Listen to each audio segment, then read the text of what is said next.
Entrega. Muy bien, pues vamos a dar inicio a nuestra mesa de diálogo con nuestros expertos de esta noche. Ya los presentaron grandes personalidades, siempre tenemos a que ellos comparten ese conocimiento tan vasto que les ha dejado el estudio y la superación constante. Gracias, maestros, por estar aquí y comenzamos. El tema de hoy es la discapacidad y las diversas condiciones en educación física y el deporte. Sí, se ha hablado mucho de la situación de la integración de alumnos con discapacidad y diversas condiciones a lo que llaman escuelas regulares. Este plan piloto fue en 1993 con el gobierno de Salinas de Gortari y en 1994 ya se establece que los alumnos se integren a las escuelas regulares, los alumnos con discapacidades en este caso. Muy bien, pues ya estamos en un siglo XXI pleno, donde hasta la fecha podemos ver que algunos niños, jóvenes y hasta adultos pueden ser excluidos desde la escuela o en los lugares que se visitan. Y aquí pues nuestros expertos darán a conocer lo que uno, que es la discapacidad, cómo se atiende y estrategias sin fin cuanto toque la participación. Bueno, la forma de participación es esta, maestro Ramiro y Miguel Sánchez.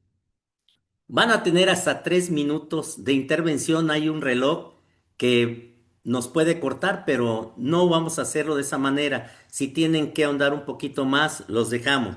Pero es hasta 3 minutos y van a tener la oportunidad de ahondar en lo mismo que ustedes quieren ampliar. Entonces, o quieren reforzar algunas veces de lo que Miguel ha hablado o Ramiro, viceversa, ¿no?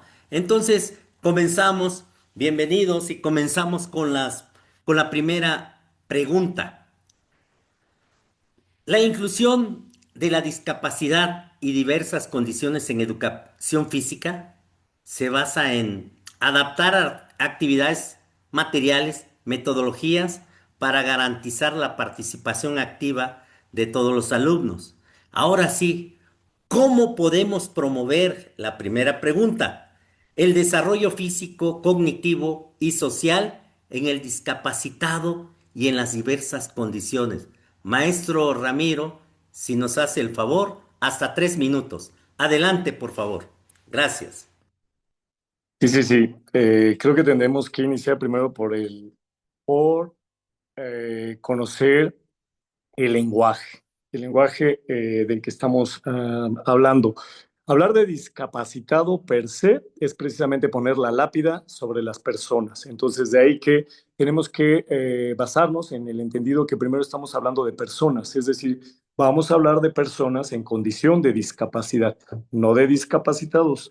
Los contextos son los que nos hacen en algún momento discapacitados, pero no, las personas no son discapacitadas. Las personas tienen nombre, tienen apellido, pertenecen a una comunidad, a un contexto, pertenecen a un estado, a alguna región y se identifican con esta comunidad y su comunidad es quien las acoge, las recibe, en este caso la familia.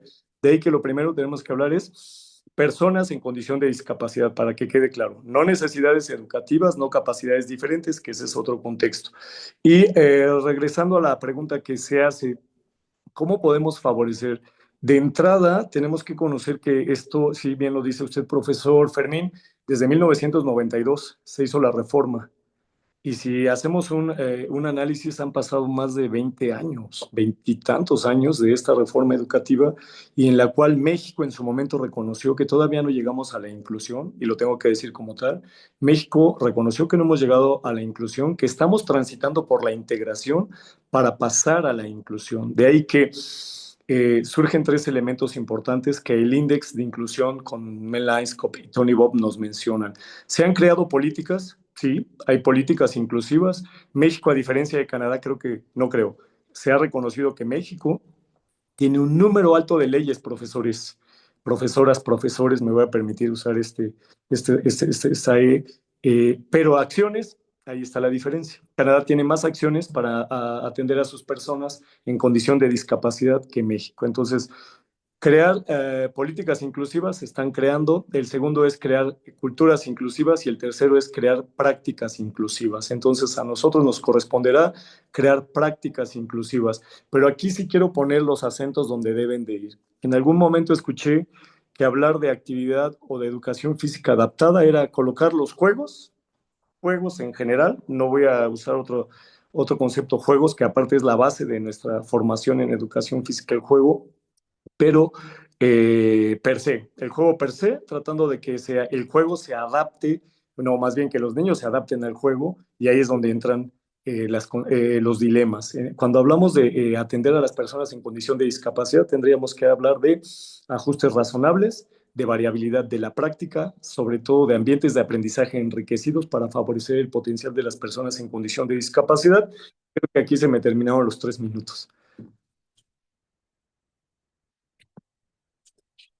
Gracias, maestro Ramiro. Bueno, ya tendrá oportunidad porque sabemos del vasto conocimiento que usted tiene acerca de la preparación que ha tenido en el extranjero, tanto en Israel como en Arizona, Estados Unidos y otros países, y que también la especialidad en Alemania, ¿no? O ese es un conocimiento vasto que la verdad nos viene a compartir, porque inclusive aquí ingresan en la mesa de diálogos a través del Facebook, alumnos de la Escuela Superior de Educación Física, maestros de educación física del interior de la República y de otros países como Centroamérica, Sudamérica, Asia, y hemos tenido de Europa y Norteamérica, ¿no? Ya vamos a meter alguna vez, porque ya con hablar de ahorita que usted nos habla, seguimos hablando de discapacidad porque en educación han cambiado esos nombres. Sin embargo, yo repito esto, ustedes son los especialistas. ¿Por qué sigue dentro de lo que es el diario oficial y lo que es el programa de los 6 años del gobierno federal? Dice discapacidad. Entonces, seguimos usando ese término. Sin embargo, a nivel de educación, como que han cambiado, y aquí me imagino, no me dejará mentir, hay una maestra de UDI, la maestra Xochitl, escuchándonos, y al rato a ver qué pregunta nos tienen. Ella es directora de UDI en la zona, no recuerdo, pero sí hemos escuchado siempre los nombres que van cambiando por sexenio o trienios, como quisiéramos llamar, pero en el Plan de Desarrollo de México 2024-2030 habla de la discapacidad, ¿no? Entonces, qué bueno que usted, como especialista, maestro Ramiro, nos centre en esta situación. Gracias, pues vamos a continuar. Para el maestro Miguel Ángel, Miguel, perdón, Miguel, ya estoy poniendo siempre otro nombre. Desde su ámbito de preescolar y desde como maestro en la escuela preparatoria número 5 y como entrenador de artes marciales, en este caso Taekwondo, y que es sexto Dan, por ahí, maestro Miguel, y que también tuvo la oportunidad de trabajar con el alumno César desde preescolar con un síndrome de focomelía, ¿no? Es tan importante la labor del maestro de educación física, pero él, ¿cómo nos diría, qué nos dice en esta mesa? ¿Cómo promover el desarrollo físico y cognitivo y social en las diversas condiciones para no seguir llamando discapacidad? Ok, adelante por favor, Miguel. Gracias. Hasta 3 minutos. Sí, gracias. Yo creo que sí, como muy bien dice el maestro Hermilo, es importante la capacitación, la buena intención ya no es suficiente. Hoy, la verdad es que yo creo que tienen una gran oportunidad los chicos que están saliendo egresados con esta materia que el profesor Hermilo les está dando, porque la gran mayoría no teníamos esa oportunidad de ni siquiera probar cómo pudiera ser esa sensación de ser una persona en condiciones de discapacidad, ¿no?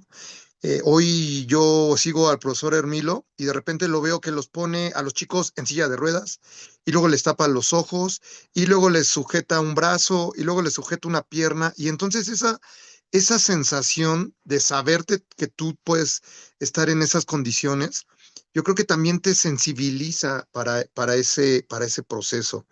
Entonces, la verdad es que no sé desde cuándo ahorita, yo le quiero preguntar a Hermilo al ratito que me conteste desde hace cuántas generaciones ya los aspirantes a maestros de educación física tienen esa oportunidad, pero la verdad es que es brillante. Yo creo que todos nosotros, los egresados que no tuvimos esa oportunidad, deberíamos de llevar esa materia, sí o sí.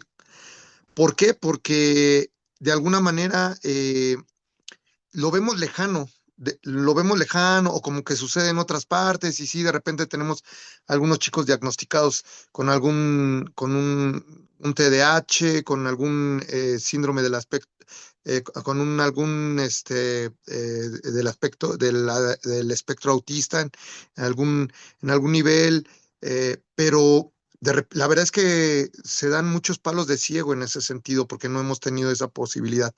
La verdad es que el libro del profesor Hermilo ha sido una gran herramienta para mí, yo sí se lo recomiendo, porque hemos tenido también chicos con diferentes circunstancias y la verdad es que es algo muy interesante porque también dice el profesor Hermilo, debe de haber ambientes enriquecidos y eso favorece para todos los chicos, no nada más para los chicos en condiciones de discapacidad. Entonces, esta parte yo creo que es muy importante tenerla muy clara y darnos cuenta de cómo influimos en los seres humanos. En esta ocasión del caso que tú manejas, profesor Fermín, pues ha sido un caso que le he podido dar seguimiento después ya casi de 20 años, ¿no? Donde seguimos en contacto por la cercanía que tuvimos directamente con la familia de César y pues hemos logrado muchísimas cosas, pero la verdad es que la diferencia la hace la voluntad y la sensibilidad. Y la otra, la capacitación. Entonces yo creo que son los elementos fundamentales que yo pondría en el tintero.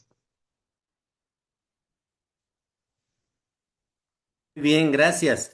Esas intervenciones excelente porque pues nos permite avanzar y la verdad, el que ustedes compartan con los maestros y alumnos que están presentes aquí de la Escuela Superior de Educación Física y los maestros que ya son titulares en alguna de las escuelas de educación básica, medio superior y superior. Y la verdad todavía nos enfrentamos ante ciertas situaciones, como bien lo dice el maestro Hermilo, ¿no? Hasta la fecha no se ha logrado a un 100% lo que es la inclusión, porque mucha gente piensa que es el hecho de que estén integrados a una escuela, a una sociedad, ya están incluidos. Pues no, vamos a ir viendo la diferencia que inclusive ustedes nos irán diciendo cómo es, ¿no? Porque sabemos que integrar es que están ahí, pero no siempre están incluidos. Incluir es, para mí, y yo creo que para uno de ustedes o para todos ustedes, es que estén participando en todo y con todos. Creo que es así. Ahorita ya nos irá diciendo el maestro Hermilo y el maestro Miguel Ángel. La siguiente pregunta es, ¿cuáles son los tipos de discapacidad y los enfoques en la educación física? Maestro Ramiro, adelante, por favor, hasta 3 minutos. Y hablar de tipos de discapacidad es hablar de diagnósticos y lo tengo que mencionar. Quiero primero puntualizar que si estoy en preescolar, siguen siendo niños de preescolar, que si estamos en primaria, siguen siendo niños de primaria, si están en secundaria, serán adolescentes. Trabajé en la Escuela Nacional de Ciegos y son adultos en condición de discapacidad. Entonces, nuevamente anteponer a las personas Juan, Pedro, Lupita, que viven en alguna condición y ahora sí, les recomiendo el libro que se llama, y aparte es gratuito y está en PDF, Guía para favorecer la inclusión de alumnos y alumnas en condición de discapacidad a las escuelas de calidad. Es de la SEP y en la SEP nos mencionan específicamente estas cuatro: discapacidad motora, discapacidad auditiva, discapacidad intelectual, discapacidad visual y por supuesto la discapacidad psicosocial en donde entra el trastorno del espectro autista. Como educadores, ahí viene el detalle.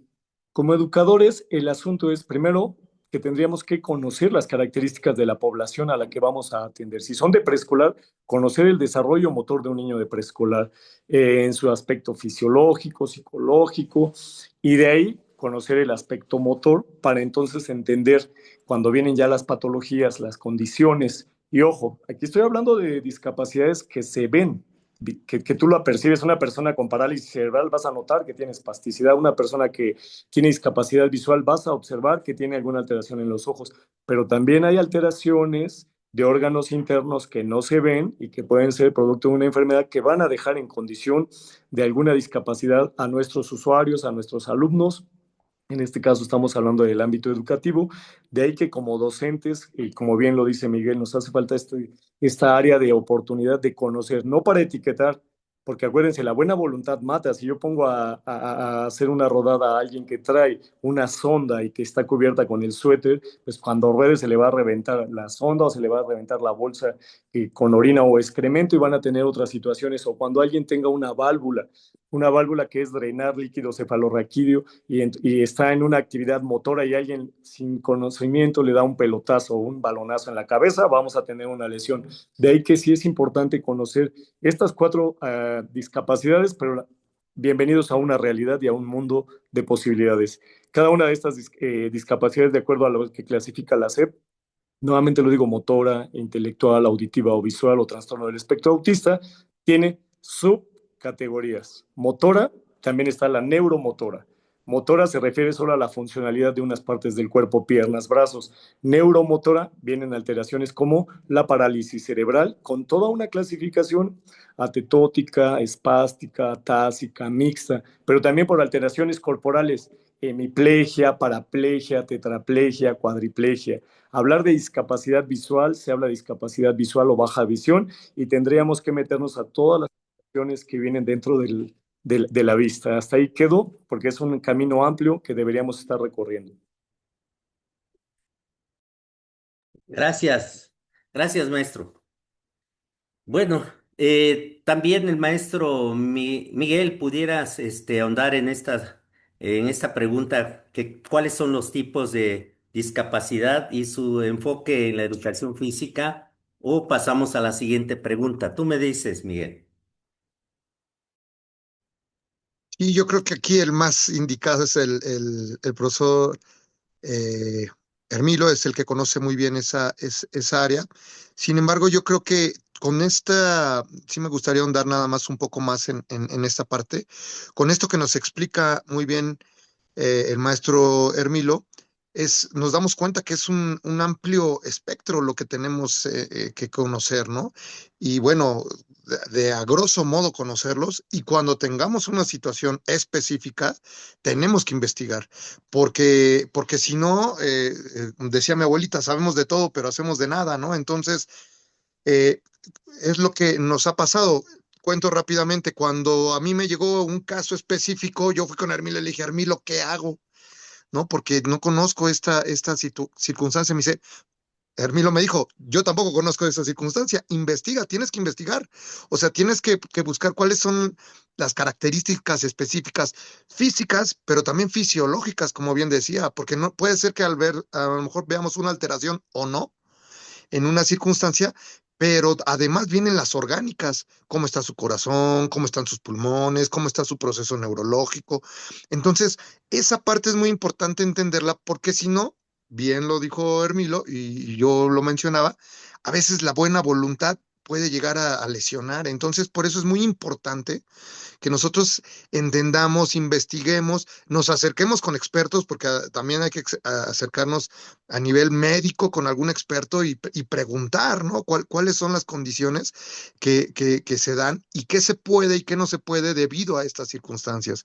Entonces yo sí creo que es muy importante que nosotros como profesionales de la educación física, estemos dispuestos a acercarnos y a decir, no sé, porque cuando tú dices no sé, se te abren las puertas para poder empezar a resolver temas de los que no conoces. Entonces, yo creo que aquí esta parte sí sería muy importante como gremio de educación física, porque los maestros de educación física nos sentimos muy chichos y sí lo somos, pero de repente hay cosas donde tenemos que ser prudentes, sobre todo para no llegar a tener una circunstancia que sea desfavorable.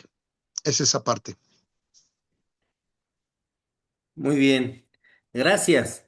Bueno, sí es hablar de las condiciones, hablar de las discapacidades.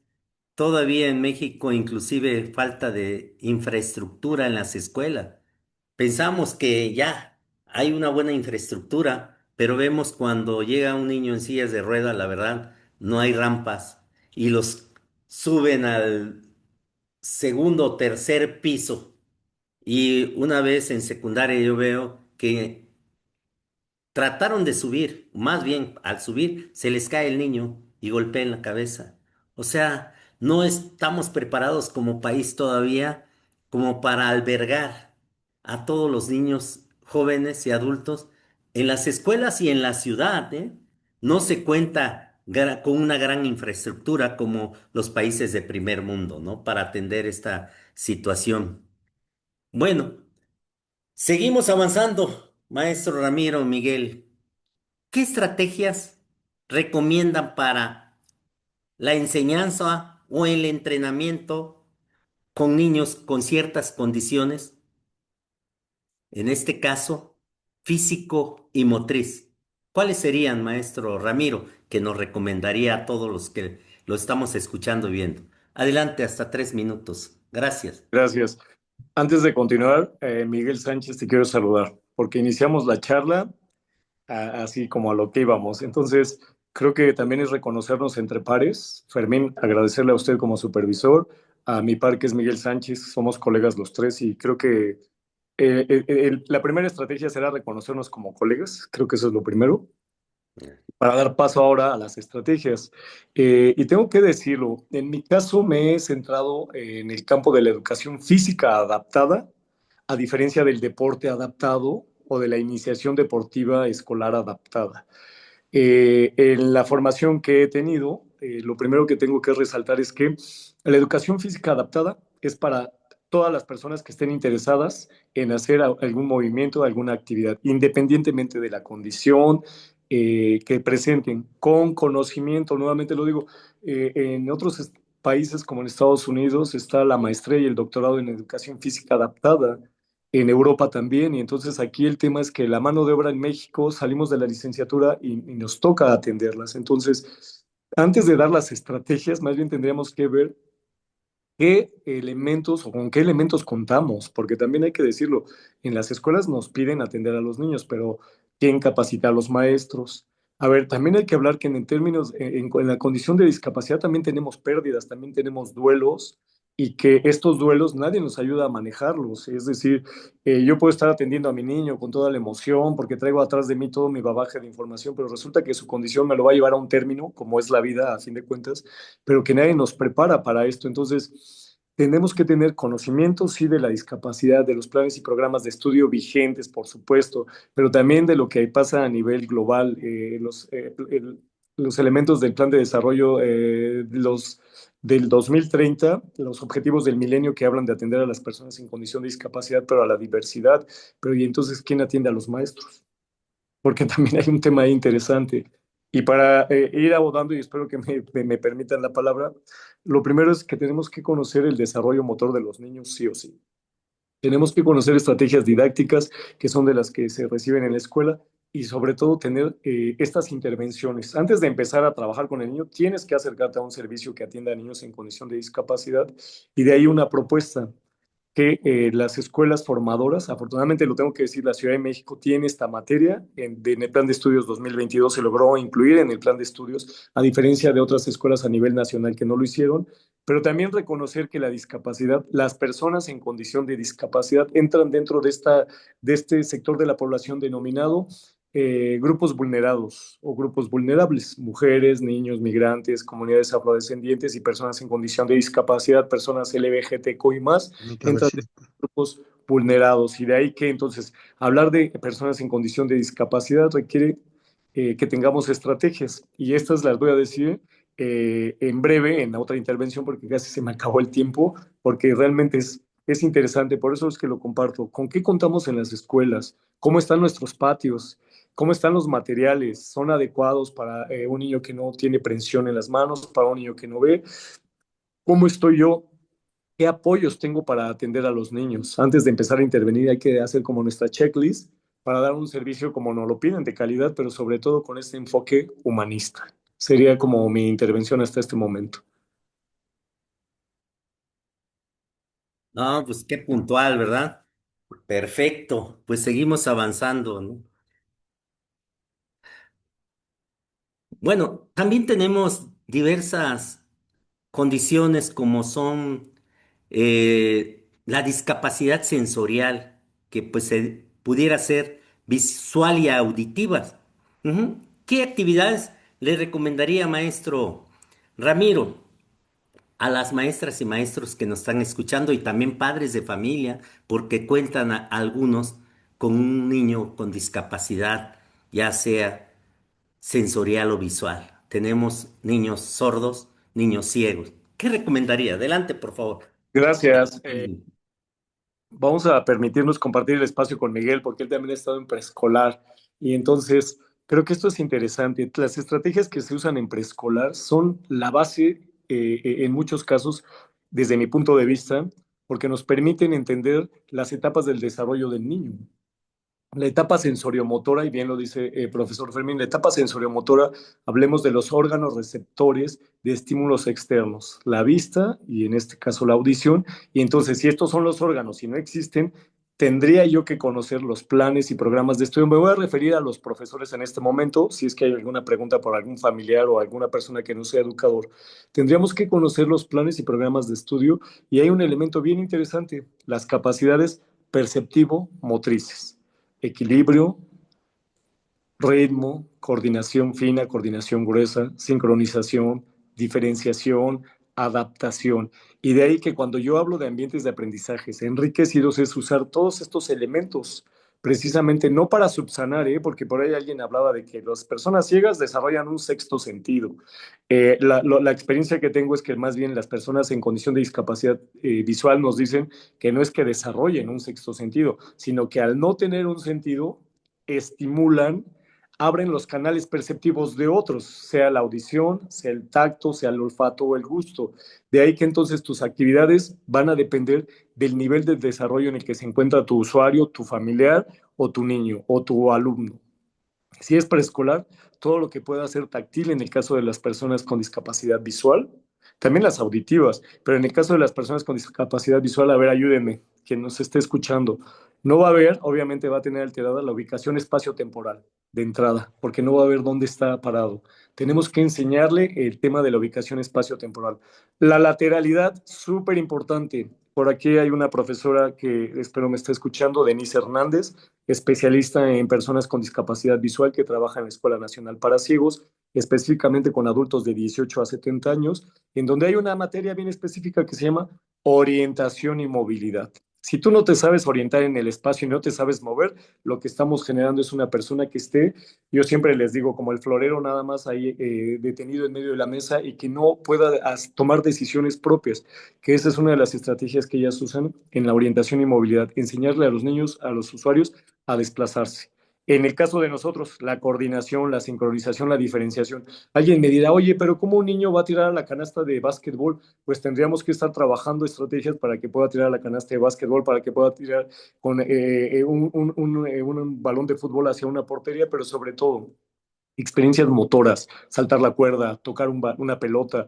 Hay niños en condición de discapacidad visual de nacimiento que nunca tocaron una pelota, que nunca saltaron la cuerda, que nunca participaron en un juego como la víbora de la mar, porque les daba miedo que se cayera. Mi experiencia es que entre más estímulos sensoriales tengan, mayores experiencias les vamos a proporcionar precisamente a estas personas en condición de discapacidad visual o auditiva. Bien, gracias. Pues bueno, seguimos avanzando acerca de esta situación que es la discapacidad y las diferentes condiciones. Bueno, también ahorita, por ejemplo, quisiera que Miguel nos comentara acerca de el niño este César con el que trabajó en preescolar, ¿cuál fue su intervención a partir de la educación física? Porque César actualmente, vamos a mencionarlo, está estudiando ya la carrera de ingeniería, está en la universidad, pero gracias a la estimulación que tuvo de sus capacidades a partir de la educación física, estimulando a través de ejercicios, el maestro Miguel Ángel. ¿Cómo fue esa intervención? ¿Qué estrategias utilizó, maestro Miguel? Adelante, por favor. Gracias. Sí, gracias. Pues primero, como decía, investigar de qué estaba tratando, porque cuando llegó César, o cuando llega cualquier chico y no conocemos su situación, pues hay que investigar. Tenemos que investigar, no podemos empezar a dar palos de ciego. Tenemos que investigar, saber de qué trata, cuáles son las condiciones, y a partir de ahí empezamos a trabajar. ¿Por qué? Porque eh, también un poco con la pregunta anterior que hacías, profesor Fermín, cuando trabajamos en educación física o en deporte adaptado, tenemos que aprender a modificar las disciplinas convencionales, es decir, las reglas, el material, el espacio, la forma de hablar, eh, de tal manera que esto nos permita que, que estas personas con alguna condición pues desarrollen, estimulen esa parte física, sensorial, intelectual, que promueva precisamente pues hasta cierto punto su rehabilitación, su inclusión social, su autonomía y la mejora en su calidad de vida. Como lo vimos en la entrevista anterior, donde tuve también la oportunidad aquí a través del Colegio Mexicano de Educación Física, hoy César se siente muy cómodo con su cuerpo. Hace un tiempo él decía, yo quiero ayudar a los demás para que puedan, pues ahora sí que tener una prótesis que le permita a realizar ciertas actividades. Hoy dice, hoy ya no estoy tan interesado para mí, sino para ayudar a los demás en ese sentido. Entonces yo creo que esa parte de la imagen corporal es algo que también nosotros debemos de trabajar de una manera fundamental para que entonces la persona se sienta a gusto con lo que tiene y con lo que no tiene.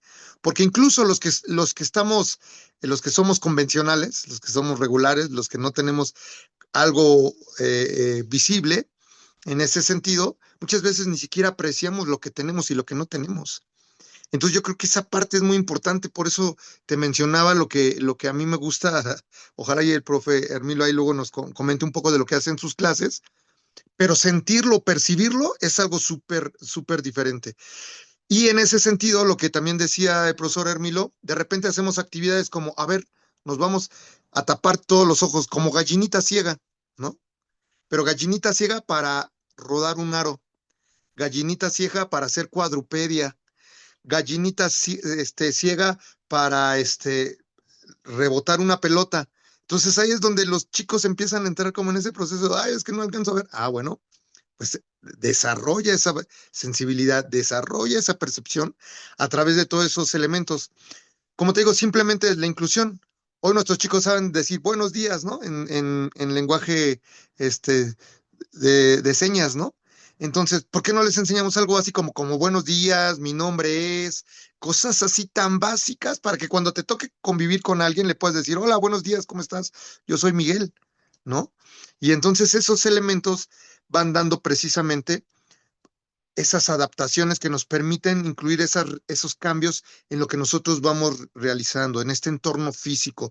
Porque como bien lo decía el profesor Hermilo al principio, a veces las condiciones son las que detienen o no permiten que el desarrollo de cualquier persona no se dé a su mejor potencial. Entonces, por eso es importante que también nosotros nos vayamos dando cuenta de todo este proceso que se va dando para que podamos estimularlo y podamos trabajar con nuestros chicos, con todos, incluidos, bien incluidos. Como dice, apenas estamos en ese proceso de inclusión, el profesor Hermilo.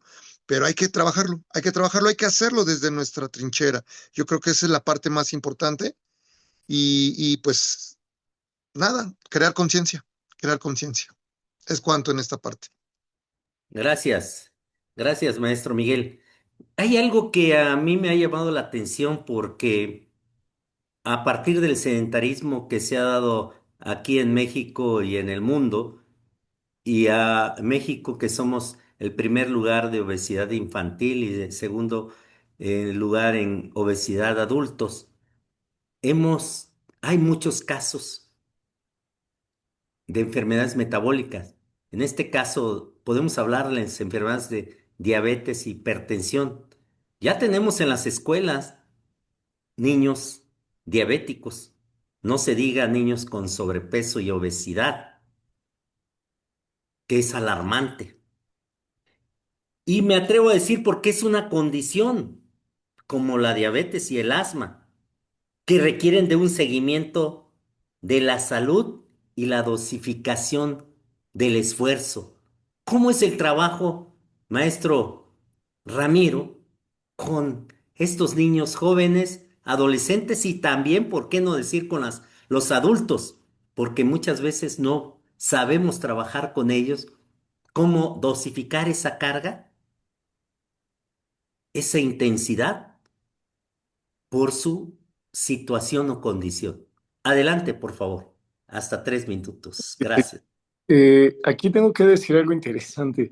El tema, bien lo acaba de decir, profesor, el tema de la obesidad y de la diabetes, por supuesto, pero esto entra dentro de la salud, ¿eh?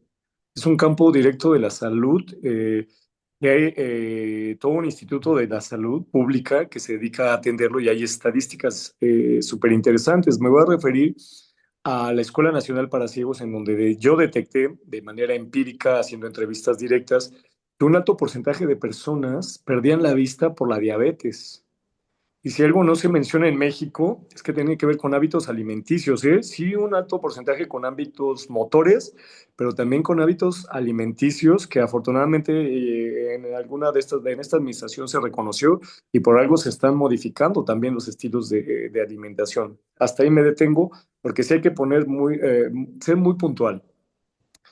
Lo que sigue es la intervención como en cualquier situación. ¿Qué población estás atendiendo? Son una población de 6 a 12 años, educación básica, adolescentes de 12 a 14, 15 años, jóvenes preparatorianos.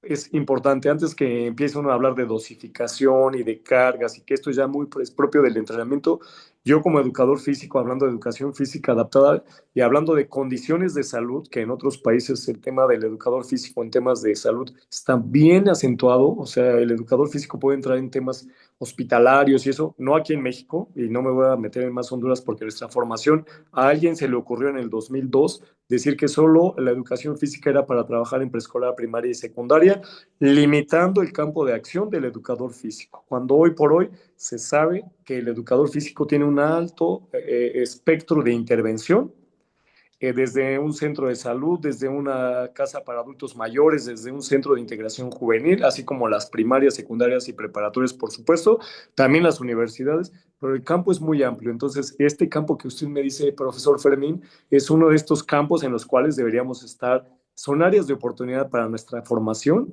en la licenciatura, en la especialidad en maestrías y en doctorados que tendríamos que estar abonando en el desarrollo. Más que hablar de cargas, es primero conocer al sujeto, a la persona, en su etapa ontológica, después las características propias de la patología, de la enfermedad o de la condición, voy a hablar de la condición porque no somos médicos, de la condición que presenta, y por supuesto también hablar sus estados de movilidad. Es una persona que está siendo educada, es decir, está asistiendo a la escuela y regularmente toma sus 2 sesiones. Me voy a centrar en esta población porque es la que de manera general se tiene.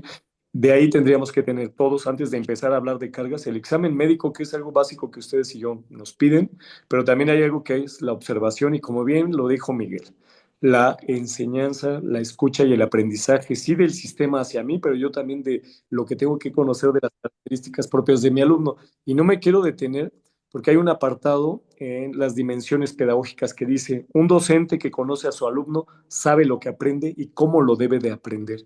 Si yo hablo de condición de discapacidad, pero ahora le doy el giro a diabetes o a obesidad en los diferentes niveles, yo tendría que conocer las características propias de esta población para hacer mi intervención acorde a algo que ustedes y yo conocemos, los planes y programas de estudio acorde al nivel de desarrollo. Gracias, maestro Hermilo Ramiro. Excelente las intervenciones tanto de usted como el maestro Miguel. Y pues continuamos aquí, estamos hablando con los expertos, ¿no? De la cuestión de la discapacidad y las diversas condiciones, cómo se deben de atender en una clase de educación física y también, ¿por qué no, en casa, cómo atender a nuestros niños que cursan esta situación o están en esta situación? Muy bien. Aquí, profe Fermín, perdón, me permitiría ahondar un poco y me gustaría compartir una experiencia que tuvimos acá en la Escuela Adelante. Nacional Preparatoria. En la UNAM tenemos la gran posibilidad de que también a nivel bachillerato hay educación física. Esa es una bendición. Pero ¿qué crees que pasó después de la pandemia o durante la pandemia? Tuvimos una pérdida muy alta de profesores, de académicos de la prepa. Perdimos casi a 19 profesores en la prepa 5. Nada más te estoy hablando solo de la prepa 5. Dentro de ellos mi coordinador de educación física y deportes, porque la mayoría de ellos tenían esta condición de la que estabas hablando en este momento, ¿no? O sea, traían ya problemas de diabetes o tenían algunos otros problemas ya metabólicos. Y eso es lo que nos va a suceder a este país o a cualquier país que tenga estos antecedentes. Cuando tú estás sano, un bicho, pues es un bicho y tu cuerpo, tu sistema inmune lo puede atacar. Pero cuando ya tienes una predisposición previa, en lugar de ser una gripa, se vuelve algo letal. Entonces, por eso yo creo que esta parte es muy importante entenderla, pero entenderla como una política pública, porque además todo el producto, el porcentaje de Producto Interno Bruto que se trata de ejercer para recuperar la salud es mucho, muy alto a comparación de que si se utilizara ese mismo dinero para prevenir la salud. Entonces, hay países como Cuba, que aunque la cantidad de gente que tienen es poca, pero ellos se dedican a la prevención. Ellos se dedican a la prevención todo el tiempo. Entonces, esta parte es importante, ¿no? Entenderla como en ese sentido que decías, el área de oportunidad que tiene la educación física es alta. Después de esta situación que pasó con los profesores, hicimos una propuesta hicimos un programa que se llama Académicos en Acción, que era educación física para académicos, solo para los académicos, ¿no? Y precisamente, pues, como bien dice el profesor Emilio, oigan, necesito que vayan con el doctor de la escuela y nos digan en qué condiciones llegan, ¿no? Porque a veces ni los mismos docentes saben en qué condiciones están. No saben si tienen un nivel de hipertensión alto, no saben si tienen la glucosa alta, aunque no lleguen todavía a diabetes, no saben si tienen algo, una taquicardia, algo. Entonces, esa parte yo creo que es importante que nos demos cuenta que como docentes siempre tenemos que estar ahí en ese proceso y buscar, como bien dice el profesor Emilio, otras áreas de oportunidad. Creo que nos han limitado como gremio de educación física y hoy todo el mundo habla de la actividad física. Los psiquiatras hablan de la educación física, los médicos te hablan de la educación física, ¿no? Entonces, pues somos parte de esa solución para que tengamos una, una sociedad sana, pero además con una calidad de vida alta. ¿De qué nos sirve vivir 20 años más que hace 30, 40 años? Que nuestra expectativa de vida esté cerca de los 80 años. Si desde los 50 ya tienes padecimientos de diabetes, de colesterol, de hipertensión, de un montón de cosas, que esos últimos 30 años o 20 años o los que sean, los sufres, ni siquiera los vives, los sobrevives. Entonces yo creo que es importante que nos demos cuenta que nosotros podemos trabajar esos elementos, pero viendo la oportunidad, viendo la oportunidad. Hoy en ese programa de Académicos en Acción hemos tenido hasta 60, 70 académicos del plantel trabajando con nosotros. O sea, la prepa es de las más grandes, es incluso creo que es la más grande de Latinoamérica, porque tenemos 14,000 alumnos, entonces tenemos muchísimos alumnos y las instalaciones son grandes y tenemos la gran ventaja de tener todo. Tenemos alberca, tenemos pista, tenemos gimnasio de pesas, gimnasio casi es una mini ESEF la Prepa 5. La verdad es que tenemos muchos espacios, pero los aprovechamos ¿no? Con los profesores, porque también, como bien decía el profe Hermilo, y no nada más es para los docentes de la prepa, sino incluso para nosotros, los niveles de estrés. Hoy lo que más daña no son los virus, no son las bacterias, son los niveles de estrés que hoy la mayoría, el 90% de las enfermedades son psicosomáticas. A través del estrés se enferma el cuerpo y ya no la cuentas. Entonces, por eso es importante que nos demos a la labor de ejercer otros proyectos dentro de nuestra área, aunque el gobierno no los haya visto, aunque el gobierno no le dé ese énfasis, si se necesita, hay que buscarlo y hay que encontrar los espacios para poder ejercerlos. Gracias, Gracias. Miguel. Sí, muy importante. Bueno, sin salirnos del tema, pero sí, inclusive el IEPS, el impuesto que se cobra para las bebidas azucaradas, el tabaco, en este caso las bebidas alcohólicas. Bueno, el IEPS también las gasolinas, los hidrocarburos, pero en este caso las bebidas alcohólicas, las azucaradas y el tabaco se debería de destinar ese impuesto a la mejora de la salud de lo que tú estás hablando, combate a la obesidad, al sobrepeso, a las enfermedades metabólicas. Y esto me atrevo a decirlo porque hace 10 años en preescolar podíamos ver un niño obeso y eso que podíamos verlo en un preescolar. Actualmente ya podemos ver a muchos niños con sobrepeso y a varios, mucho ya puedo decir con obesidad, que antes se mencionaba que era a partir de los 4 años crecía este grupo de niños. Pero, ¿qué hacer? Porque ya los tenemos en la escuela. Niños con diabetes, niños con colesterol alto, niños asmáticos críticos. Y no es la misma carga o la misma intensidad que debemos de trabajar con ellos. Y siempre he preguntado, ¿el maestro está capacitado para dosificar esas cargas y la intensidad y el volumen? Que muchos dicen, Es para entrenamiento". No, también para una clase de educación física. Y más cuando estamos hablando con niños con ciertas discapacidades o condiciones. La pregunta es, maestro Ramiro, ¿estamos preparados para dosificar ese esfuerzo, ese volumen para todos estos niños? Gracias. Maestro, Adelante. me pones en un dilema, porque estamos hablando primero de entre colegas, y si me preguntaras del plan de estudios del 82, teníamos una asignatura que precisamente era dosificación del entrenamiento deportivo, más o menos recuerdo, y que me di cuenta que yo estaba carente, ahora hablo en primera persona, cuando yo estudio la maestría en la Facultad de Educación Física en la Universidad Veracruzana, que se enfocaban a temas del deporte y que esto para ellos era como para nosotros todo lo que tiene que ver con la pedagogía. Para ellos las cargas, ellos tenían, ahí aprendí metodología del entrenamiento en temas de fuerza, de resistencia, flexibilidad y velocidad. Si tú me preguntas qué pasó del plan de estudios ahora ya del 2002 a la fecha, nuevamente lo digo y lo tengo y se tiene que decir, y aparte porque a mí me tocó, he analizado el plan de estudios 2002 y tengo que decirlo, a alguien se le ocurrió decir que tú, maestro, que me estás escuchando, que seguramente eres el plan de estudios 2002, te ibas a dedicar solo a preescolar, primaria y secundaria y que lo tuyo era la estrategia didáctica madre, los juegos, porque así lo tengo que decir. A alguien se le ocurrió que la estrategia madre del educador físico eran los juegos en todas sus variantes, dejando de lado precisamente lo que usted me acaba de decir, profesor, todas estas estrategias, y lo tengo que decir como tal, toda la área recreativa que hoy por hoy reconozco que tengo colegas y tenemos colegas que son especialistas en la recreación, pero también tenemos colegas que son especialistas en su momento de alguna actividad deportiva. El mejor ejemplo es el profe Miguel, que se enfocó al Taekwondo, si no mal recuerdo.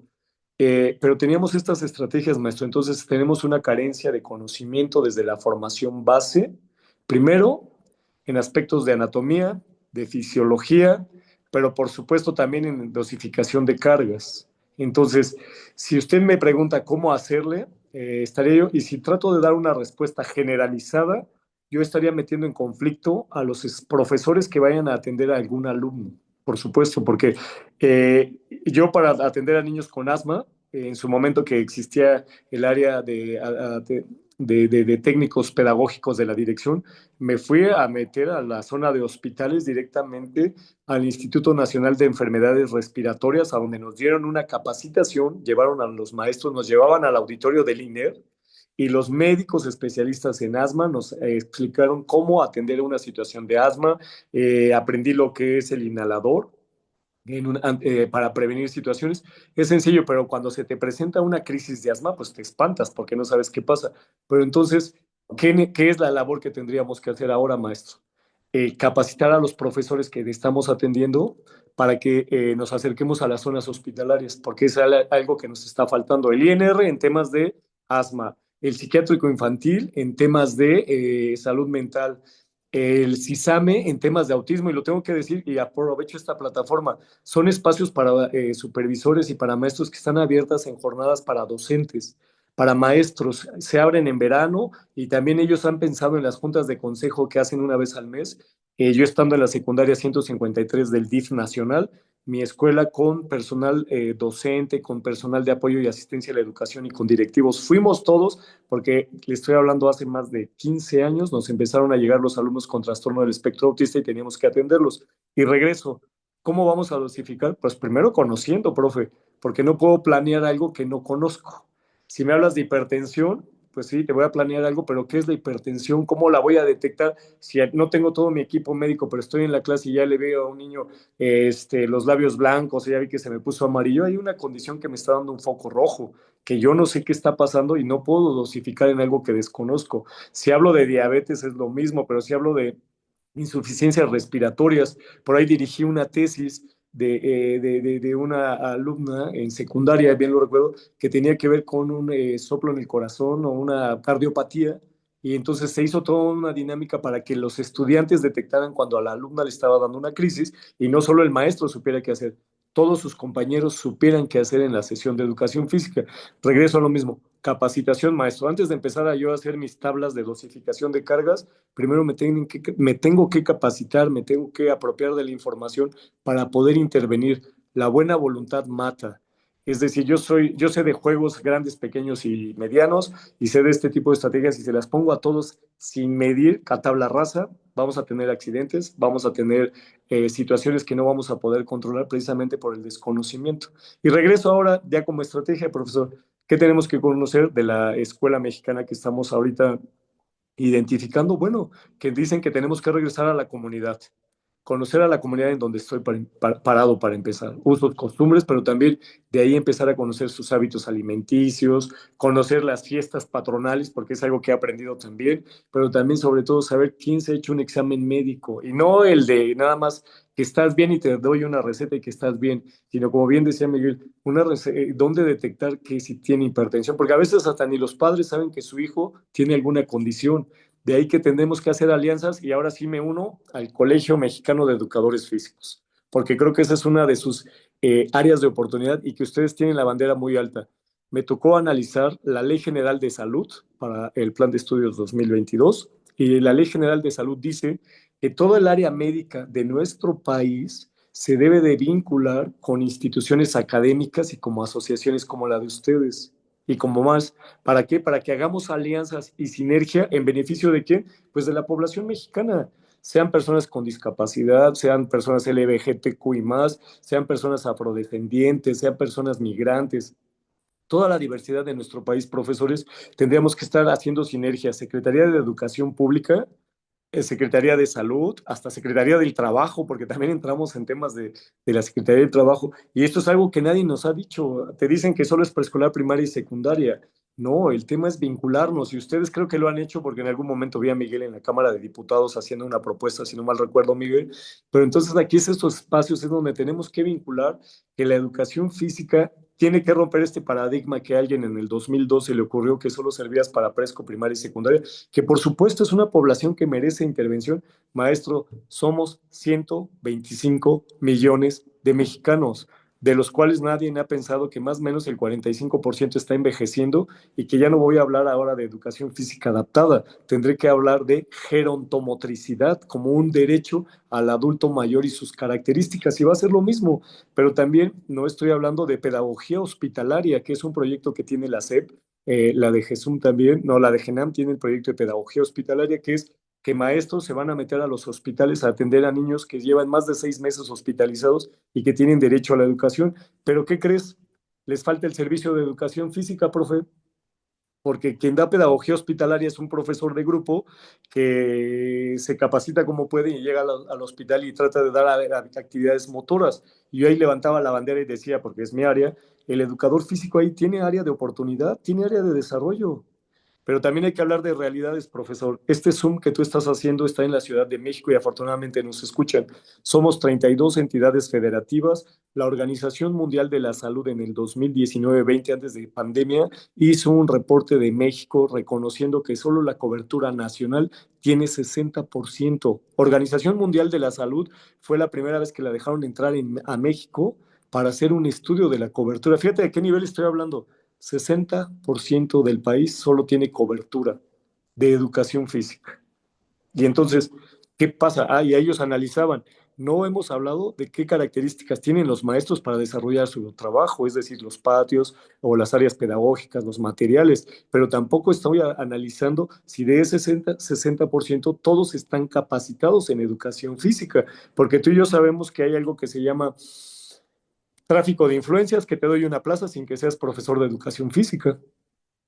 ¿Sí te das cuenta? Entonces, por eso es que también ya me salí de las estrategias didácticas para atender a personas con discapacidad y me di el siguiente paso, que es atender leyes. Y ahora sí, como colegio, ustedes tienen esta oportunidad y levantar la bandera y decir, tenemos que hacer alianzas. ¿Qué está pasando sector público? Ya detectaste que tenemos niños con obesidad. ¿Cuánto es el porcentaje? ¿Cuántos con diabetes? ¿Cuántos con enfermedades cardiovasculares? ¿Cuántos con cardiopatías? Y Miguel tocó un tema bien importante, profesor, y más en esta ciudad, la salud mental.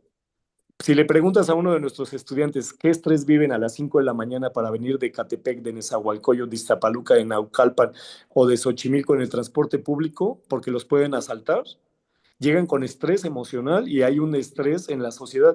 Pero si también le preguntas a alguien, porque dicen que el mexicano, no quiero entrar en otros temas para no desviarme, pero si vienes en el transporte público y alguien se detiene el metro 2 minutos, una media hora, 20 minutos, que pasa a diario, cuando llega a los ámbitos laborales, profesor, llega con una carga emocional muy fuerte que no va a rendir, que es algo que no hemos analizado, la salud mental de la población, y creo que esa es un área también de oportunidad para nosotros.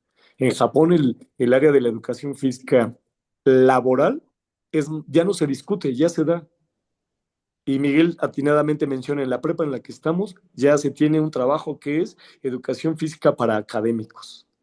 Y entonces, ¿en qué momento usted, maestro Fermín, propone a todos sus profesores de preescolar que en algún momento tengan un día para que ellos también se muevan, para que también toda esta carga emocional, si se dan cuenta cómo tienen que ver con temas de salud mental? Ya con esto cierro, profe, porque creo que es un área fuerte que ustedes, aparte, tienen el poder de hacerlo, de incidir en estas políticas públicas y vincular la Secretaría de Salud con la Secretaría de Educación Pública, por supuesto, en lo que nos atañe, ¿no? Que es la educación física.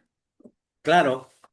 Una educación física para la salud, maestro, aunque ya se durmió Brenda, pero que no está llevando el tiempo que ella se le pasó, pero no importa. Ahorita lo que bien habla, viene en el eje 6 de la guía operativa, viene el eje 6 donde dice que a los niños en condiciones de hospitalaria, ¿sí? De educación básica, de GENAM es el responsable de asistir a estos niños para la clase de educación física en el hospital.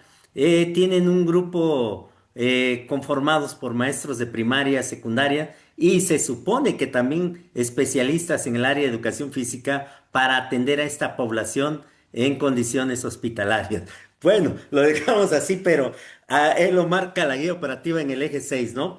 Pero también es muy importante aquellos que nos formamos, como bien lo dice, en el plan 1982, el plan 82, donde llevábamos la materia de lo que es teoría del entrenamiento.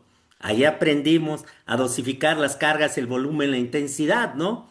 Y entonces yo me he preguntado, y como bien lo dices, el plan 2002, que mucho lo manejan maestros como juegos, jueguitos y juegotes, ¿no? Entonces, pero sí hace falta todavía el área de salud que antes se tenía en ese plan 82.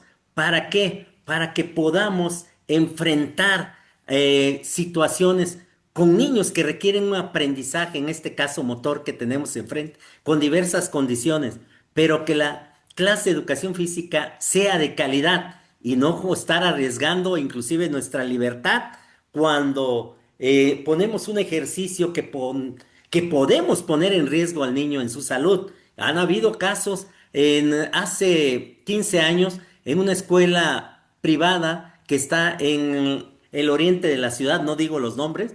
En la clase de educación física el maestro estaba realizando la prueba de Cooper. Estaban iniciando en nivel secundaria y sabemos pues 12 minutos ahí con la carrera. La niña, sin conocer el maestro su estado de salud, diabética e hipertensa, los papás escondieron esto porque la niña tenía un diagnóstico eh, ya muy cercano a su muerte. Entonces, ellos decían que disfrute de la vida, pero puso en riesgo a la población escolar, al colegiado y al maestro de educación física, ¿no? Y la niña se desvanece en la carrera, en la clase, en la ambulancia muere por desconocer la situación. Afortunadamente el papá dijo que el certificado médico que había extendido era el hermano que era médico. Por ahí más o menos la salvaron, pero sí estuvieron detenidos. Y él no quería que se exhibiera a su hija con esa condición. Y la verdad, estaba en una etapa ya terminal, pero puso en riesgo. Por eso es importante que se solicite el certificado médico. Por eso insistimos que las maestras educadoras, las directoras, soliciten ese también el diagnóstico clínico para saber en qué condiciones tenemos a nuestros niños, ¿no? Decimos, parece que es un espectro autista, Asperger, parece que tiene síndrome de emperador, pero ese es al parecer, pero no hay un diagnóstico como tal. ¿Para qué? Para poder trabajar con nuestros alumnos. Y cuando ya lo tenemos, ¿qué hacemos? Capacitarnos, autocapacitarnos para trabajar con ellos y favorecer sus aprendizajes. Bueno, la siguiente pregunta, ahora vamos a preguntarle a Miguel. Profe Miguel, Fermín, perdón, antes de tu pregunta me gustaría andar un poquito más en este tema, brevemente. Me gustaría invitar a todos mis compañeros del gremio a que vieran, es un video muy cortito, se llama Ni un poncho más, seguramente ya varios de ustedes lo han visto, donde es un niño de 10 años, 11 años, que pues, sucede que tiene fallece en el patio escolar, ¿no? Y pues son condiciones que ahí están, y como dices, hay veces que no les interesa saber a los papás, que lo saben y no quieren compartirlo, o que de alguna manera pues no han tenido esa necesidad de conocer las condiciones. Pero yo creo que sí es importante saberlo porque ya está sucediendo. O sea, no es que algo que pueda suceder en algún país o en algún lugar, sino ya está sucediendo. Yo creo que esa parte sí es muy importante. Y a mí me gustaría contestarte la parte de la dosificación. Yo soy entrenador deportivo por parte de la UNAM. Yo tengo, es un diplomado, pero la verdad es que no se tiene, hay una dicotomía, como bien dice el profesor Hermilo, en ese cambio de programa, como que dijeron, bueno, ya todo lo que tenga que ver con teoría y metodología, vamos a quitarlo, y entonces nos dejaron pues un poco desvalidos en esa parte, porque la sí, verdad es que los educadores físicos, lo sabemos, no tenemos una especialidad como tal, a menos que hayamos hecho algún deporte y que además nos hayamos capacitado en ese proceso. Y los entrenadores deportivos tienen ese vacío en la parte pedagógica, porque tanto la ENED el CESESDE, o el Centro de Estudios del Deporte de la UNAM, o cualquier otra escuela, su nivel de rendimiento es como de preparatoria para arriba, es decir, equipos representativos que van a competir. Y los niños, ¿no? Y la dosificación de la carga en los niños, ¿quién la hace? Si no estamos preparados los profesores de educación física, y los entrenadores deportivos saben que existe ahí las fases sensibles y alguna serie de elementos, pero no le entran a esa parte. Entonces yo creo que, como bien decía Armilo, yo estoy muy de acuerdo.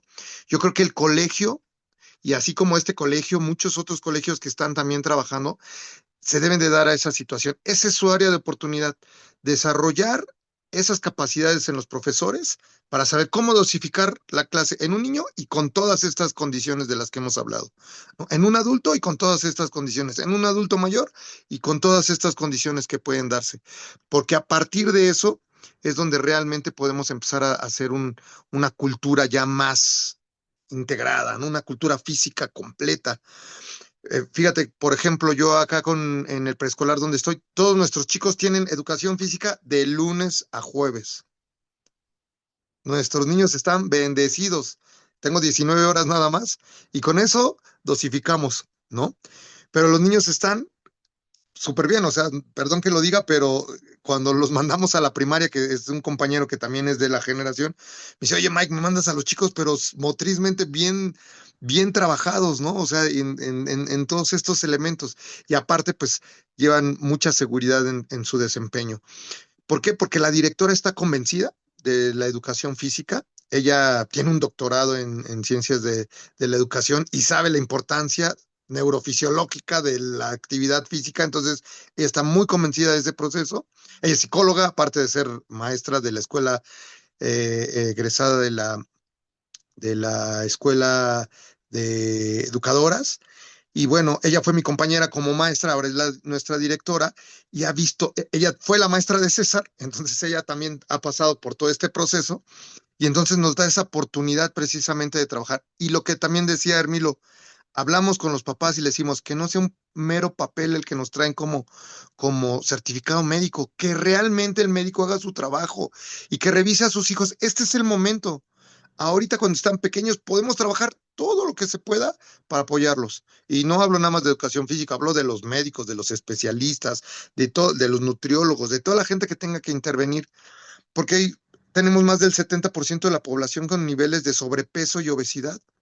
Y entonces esa parte sí es muy complicada para no tener esos elementos. Y la parte retomando un poco nada más la parte eh, mm, de la parte de la salud mental, vean lo que sucedió en el CCH Sur. Un chico con un nivel de depresión alto llegó y lesionó al primero que se encontró solo porque tenía esa situación. Ya se está dando, es decir, ya no es una situación lejana. Se dispararon los niveles de ansiedad y de depresión después de la pandemia, ¿no? La falta de contacto físico hizo que todos nos dispersáramos y hoy se está acumulando en ese proceso. Entonces yo creo que sí es importante a nosotros como educadores físicos seguirnos capacitando los egresados, como en estos temas que el profesor Hermilo maneja, en estos temas que también da, por ejemplo, el Colegio Mexicano de Educación Física en cuanto a la metodología, tanto en todos los niveles de diseño de cargas, y esto nos va a permitir ser esa dicotomía que existe entre entrenadores y educadores físicos no sirve. Deberíamos tener un tronco común y a partir de ahí, ¿en qué te quieres especializar? Educación física. ¿A qué nivel? Bueno, pam, pam, pam. En deporte, ok. ¿A qué nivel? ¿No? Entonces, yo creo que esa parte es importante porque a partir de ahí, pues podemos obtener mejores resultados en todos los sentidos. Salud, calidad de vida y resultados deportivos también. ¿Es cuanto? Gracias.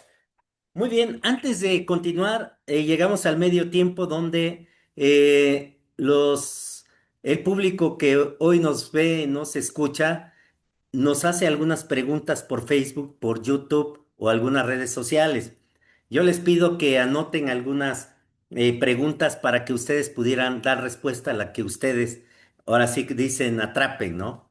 Entonces, vamos a pedirle a Brenda para que nos lea las preguntas, los saludos y las aportaciones que las maestras y maestros, entrenadores y público en general está con nosotros. Adelante, Brenda, por favor. Gracias. Sí, profe.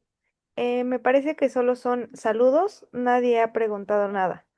Gloria Martínez Velázquez, buenas noches, saludos amigo Fermín. Alejandra Magallón, maestro Fermín, saludos. Den Muñoz, saludos al maestro Ramiro, un experto en el tema de inclusión de las personas con discapacidad. Y tenemos también a Adolfo Medina, saludos profes Miguel Sánchez y Fermín, muy buenos comentarios. Eso es todo, profe. El- Bueno, a bueno, ver, dado que no hay preguntas, y quisiera complementar también este apartado donde voy a hacer una revisión más o menos general que tiene que ver con los planes y programas de estudio. Los tres que estamos aquí creo que somos del plan de estudios 82. 82. Después, en el 2002, viene una reforma educativa a las licenciaturas de educación física a nivel nacional, en donde se dejó de lado todo lo que tiene que ver con temas de los que estamos hablando ahorita. Las cargas de trabajo, las metodologías, áreas de oportunidad, por supuesto, tengo que decirlo. Sería excelente que en todos los estados y en cada rincón de nuestro país hubiera un educador físico y un entrenador, pero por supuesto, también hay que poner los contextos sociales, lo cual es falso porque no pasa en nuestro país. De ahí entonces que con este plan de estudios 2002, si un educador físico se estudió en Oaxaca y se va a ir a una comunidad, pues con los saberes que tenía es con los que va a ir a trabajar, pero son políticas nacionales, tengo que decirlo, porque tampoco es así como que alguien diga esto es así, no, fue una política nacional que dijo al educador físico, dale su nicho, al entrenador dale su nicho, y nos hicieron, como bien dices, Miguel, una separación entre saberes, porque uno es el que entrena y otro es el que trabaja en las escuelas, y resulta que la necesidad de nuestro país es más amplia. Y luego continúo del 2002, después de casi 2002, 2012, casi 20 años, en el 2018 como unos 18 o 17 años después, se hace una reforma a los planes de estudios de las licenciaturas y tengo que decirlo, la ESEF es una de las que se opone a este plan de estudios. Nosotros como licenciatura no retomamos ese plan de estudios y entonces la Escuela Superior de Educación Física en Ciudad de México es una de las que levanta la voz, se hace un cierre en la escuela porque no estábamos de acuerdo en este plan de estudios. Y ahora para el plan de estudios 2022, que se hace un codiseño participativo, es que, lo tengo que decir, en la escuela hubo directores que levantaron la voz, dijeron, no entramos en el 2018, pero no entramos, ahora hay que hacer aportaciones. Y a partir del 2018 es que se empezó a trabajar, y voy a decir nombres, ustedes las conocen, a la doctora Berenice, que es catedrática de la UNAM. Ella empezó con la maestra Cristina a fomentar esto de tenemos que hacer áreas de trabajo en el CEF, porque no aceptamos la del 2018, pues tenemos que aportar algo como Ciudad de México. Entonces, afortunadamente, casi con 3 años de anticipación, se empezó a trabajar en toda la escuela para que en el plan de estudios 2022 se recuperaran las materias deportivas. Tengo que decirlo, hace falta mucho todavía, hace falta mucho porque el área médica como tal, pues el profesor Ibarra, emérito de nuestra escuela que ustedes y yo conocemos, que fue mi profesor y que nos enseñó estas áreas, el profe fallece y las áreas como tal ya no se recuperan al 100. Es decir, todavía hay áreas de oportunidad, pero que afortunadamente que a nivel nacional quedó un apartado pequeño que creo que es el 40, con esto cierro, se da cobertura para que cada estado determine cuáles son sus necesidades de aprendizaje y sus necesidades propias de su comunidad. De ahí que se logró meter niños y adolescentes en situación de vulnerabilidad y educación física adaptada a poblaciones con discapacidad, porque somos una ciudad muy amplia que tiene características de todo tipo y que necesita personal capacitado. Con esto cierro, para hacer un recuento más o menos. Y el profe que tenemos ahorita, que es Javier, el profesor Javier López Buenrostro, bueno, pues están impulsando el Congreso. Aprovecho este espacio también para mencionarlo.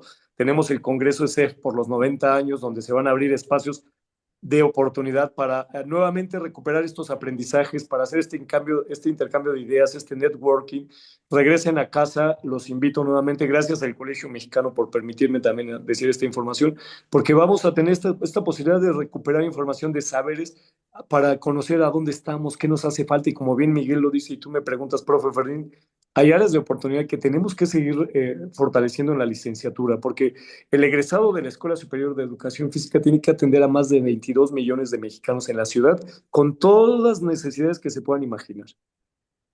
Con esto cierro. gracias. No, muy bien, maestro Hermilo Ramiro. Siempre estos espacios están abiertos.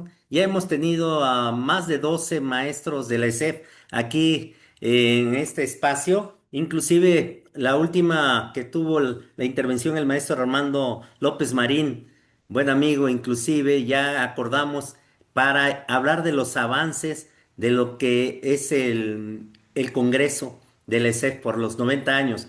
Va a estar el maestro Javier López Buenrostro en uno de los programas o tal vez hasta una mesa de diálogo donde vamos a ir viendo acerca de lo que está haciendo la ESEF y la verdad hay muchos avances y personalmente lo he felicitado y a través de este espacio también los maestros del ESEF que han hablado de esos 90 años, la verdad hay una transformación de la ESEF, se está recuperando la ESEF y la verdad vemos que en el plan de estudios o en esta malla curricular regresen las técnicas deportivas como eran antes y la parte de la salud porque es muy importante, lo que es el entrenamiento, ¿ok? Y cuando hablamos de biomecánica, que es muy importante y otras áreas más. Pero bueno, antes de continuar, Brenda, levantaste la mano, creo que hay alguna pregunta que habla de la inclusión, que yo tengo la pregunta cómo sería una educación física inclusiva, pero uno del público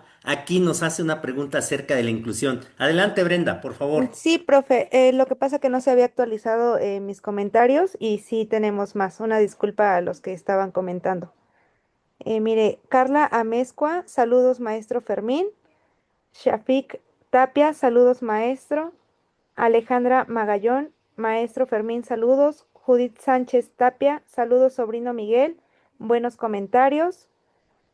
Jorge Díaz Brown, Miguel Sánchez, saludos desde Oaxaca. Ernesto González Nájera, saludos desde Arcelia Guerrero. Gloria Martínez Velázquez, buenas noches, saludos amigo Fermín. Norma A.R., buenas noches. RNR, Roberto Cordero Rojas, muy interesante, saludos. Angie Corona, profesor Miguel Sánchez, siempre comprometido con la inclusión, abrazo fuerte. Adolfo Medina, saludos, profes Miguel Sánchez y Fermín, muy buenos comentarios. Ocram Leal Torres, CONADEM, Ciudad de México, les felicita por compartir estos temas que son tan importantes en nuestra sociedad. Alexandra Uribe, excelente profesor Miguel, felicidades. Siempre trabajando la inclusión humanista, desarrollando el potencial de nuestros pequeños, representando la singularidad de cada uno de ellos, fomentando la empatía, la autonomía y el desarrollo integral. Gracias por su gran labor y compromiso con la educación. Alejandra García, buenas noches, saludos amigo Fermín. Salvador Trejo, mis reconocimientos a los expositores por presentar estos temas tan críticos y necesarios. Hay poco apoyo a la discapacidad en México y se debe dar mayor apoyo a las instituciones que se encargan de esta población tan vulnerable. Mariel Mondragón García, buenas noches, saludos. Yo trabajo con frecuencias cardíacas de reposo, esfuerzo y recuperación, registrándolas en la bitácora perdón si no lo pronuncio bien, Mongar. Mongard, y me levantaron un acta y mi director me argumentó que no estaba ese tema en el programa y que no se debía de usar porque no le entendía. Bélica Valle, este tema es completamente necesario tratar. Una verdadera inclusión va más allá de habilitar rampas o entender lo superficial, es habilitar un ambiente donde todas las personas se sientan respetadas, valoradas e integradas. Y si esto lo enseñamos desde la niñez, la verdadera inclusión se dará sin prejuicios. Shafik Tapia nuevamente, excelente tema. Gracias por compartir sus conocimientos y experiencias con nosotros. Es un placer escucharlos, aprender de ustedes para poder ayudar a nuestros niños con situaciones especiales. Beli Valle nuevamente, todo el respeto a las y los profesores que se preocupan por incluir y promover el respeto. Gracias, profesor Miguel y profesor Hermilio. Salvador Tejada, felicidades al profesor Hermilio por las brillantes declaraciones. Beli Valle nuevamente, si hay oportunidad de preguntas, me gustaría saber cómo, por parte de los profesores, cómo trabajan el tema de incluir a las y los alumnos con las familias. Es decir, qué recomendaciones dan para abrir la inclusión más allá del salón de clases. Y concluimos con Patti Palacios. Saludos, profesor Fermín. Excelente. Bueno, gracias Brenda. Después de esos grandes saludos de parte de las maestras y maestros y el público en general que hoy está con nosotros, saludos extensivos al maestro Ramiro y al maestro Miguel. Muy bien, pues quieren dar respuesta. ¿Quién lo quiere dar, maestro Ramiro o Miguel, acerca de lo que quiere saber la maestra Bélica Valle, que habla cómo trabajar el tema de incluir a los alumnos con las familias, ¿eh? Adelante, ¿quién dijo yo? Si quieres, inicio Adelante, una por favor. participación breve, un documento que recomiendo a todos, es el Índice de Inclusión. Por favor, anótenlo, el Índice de Inclusión de Tony Bob y Mel Ainscough, que es el que nos da como el parteaguas en temas de atender a las personas. Voy a hablar a las personas con todas sus singularidades. Menciona varias dimensiones. Una de ellas precisamente es crear culturas inclusivas. La primera es crear políticas inclusivas, en donde les mencionaba, entra todo lo político, donde se hacen las legislaciones, pero después vienen las culturas, y en las culturas entran las familias, por supuesto. ¿Cómo trabajarlas? Ustedes en preescolar tienen una área de oportunidad impresionante, porque ustedes trabajan algo que se llama matrogimnasia, que también se puede trabajar en primaria y en secundaria, pero a mí me parecía que lo etiquetó solo a preescolar. El vincular a las madres, a los padres, a los tutores de los niños en estas actividades que ustedes hacen es de suma importancia. Y cuando hablo de personas en condición de discapacidad, tengo que decirlo, a veces, no a veces, la experiencia me dice que, por ejemplo, en una pareja, y hablo de pareja, homoparental en este sentido, perdón, hombre-mujer, el primero que abandona el seno familiar son los varones, cuando tienen un niño en condición de discapacidad. Mi experiencia me lo ha dicho, ¿eh? Tengo 16 años en escuelas como tal y siempre veíamos a las madres llevando a sus hijos más que a los padres. No quiero decir con esto que los padres se desentiendan, pero era una constante. Y las madres siempre buscaban apoyo. Y la escuela era ese vínculo o ese espacio donde capacitarse, porque tienen a su hijo, pero puede tener hidrocefalia, puede tener secuelas de mielomeningocele, puede tener distrofia muscular, puede tener N cantidad o cualquier situación que lo lleve a una condición de discapacidad de madre, pareciera que de repente está aislada y cuando llega a la escuela y la trabajadora social, y ahí viene nuevamente la sinergia, la trabajadora social, la directora, los maestros nos unimos para decirle, no estás sola, aquí en esta escuela vas a encontrar un espacio de contención en donde tú puedas verbalizar qué es lo que te inquieta, pero además la escuela genera estas acciones para que tú sepas cómo atender a tu niño, la escuela te oriente a dónde lo puedes llevar, porque no somos médicos, nosotros observamos, pero el niño necesita a lo mejor una atención neurológica, psicológica, nosotros los tendríamos que estar, no tendríamos, somos esa guía para canalizar a la madre y decirle, no estás sola, porque a fin de cuentas, el tema de tener a un niño en condición de discapacidad, maestra, maestro, maestres, nadie estamos preparados. Y entonces viene un duelo, y muchos padres en preescolar, lo llegué a ver, y en la edad adulta también, no aceptan que su hijo tiene una condición. Y si yo no acepto, estamos teniendo una barrera para todos los apoyos que pueda haber. De ahí que el vínculo con la familia debería ser un área de trabajo, y con esto me callo porque ya me sonó, pero debería ser un tema en donde las escuelas tuviéramos esta escuela para padres. Gracias. Muy bien, gracias. Sí, como bien lo dice Ramiro, el incluir a los niños con las familias o en las familias es papel transformador del educador, del docente. Como bien lo dices, en preescolar tenemos lo que es los clubes y en esos clubes tenemos lo que es la matrogimnasia, donde se invitan los padres de familia a ir a trabajar con los niños y la verdad, muy pocos asisten en primarias, algunos lo tienen, pero en preescolar la mayoría. Pero no sé qué pasa, lo sueltan y ya no quieren ir a las primarias a trabajar con sus hijos y menos en secundaria, ¿eh? Uno, o no los convocan o de plano no asisten, ¿no? Pero bueno, esa es la importancia de cómo incluir, ¿no? Pero aquí podemos hablar de una adaptación curricular para trabajar con las diversas condiciones. ¿Cómo sería una educación física inclusiva? Adelante, va Miguel y puede reforzar, Ramiro. Adelante, por favor. Gracias. Sí, muchas gracias. Yo creo que esa parte es fundamental en cuanto a ir integrando a la familia, porque a partir de la familia es quien los lleva precisamente, quien los lleva a sus terapias, quien los lleva con el médico, quien los lleva con nosotros y confía en la escuela. En preescolar tenemos de repente chicos que faltan solamente porque le dijimos que necesitábamos hacerle una entrevista a la mamá para saber un poco cuáles son sus condiciones, porque a lo mejor el niño no habla, a lo mejor el niño todavía no coordina, a lo mejor no controla esfínteres, y entonces muchos papás dicen, no, mejor no lo llevo de vez en cuando necesite que alguien me lo cuide para poder yo hacer algunas cosas, y entonces esa es una cuestión de generar conciencia. Entonces, ahí yo creo que esa parte sí es muy importante que nosotros nos vayamos dando cuenta de cómo va a ir desarrollando ese proceso. También me gustaría, nada más aquí, eh, a Brenda, creo que hay una pregunta que se me hizo muy interesante, creo que no la alcanzó a leer de la profesora Blanca Eje, dice, mi asesor de titulación de octavo semestre, de licenciatura de Educación Física, el profesor Emilio Ramiro, dice, yo tengo una pregunta, ¿cómo evaluar el desempeño de educación física sin caer en comparaciones injustas entre estudiantes con distintas condiciones?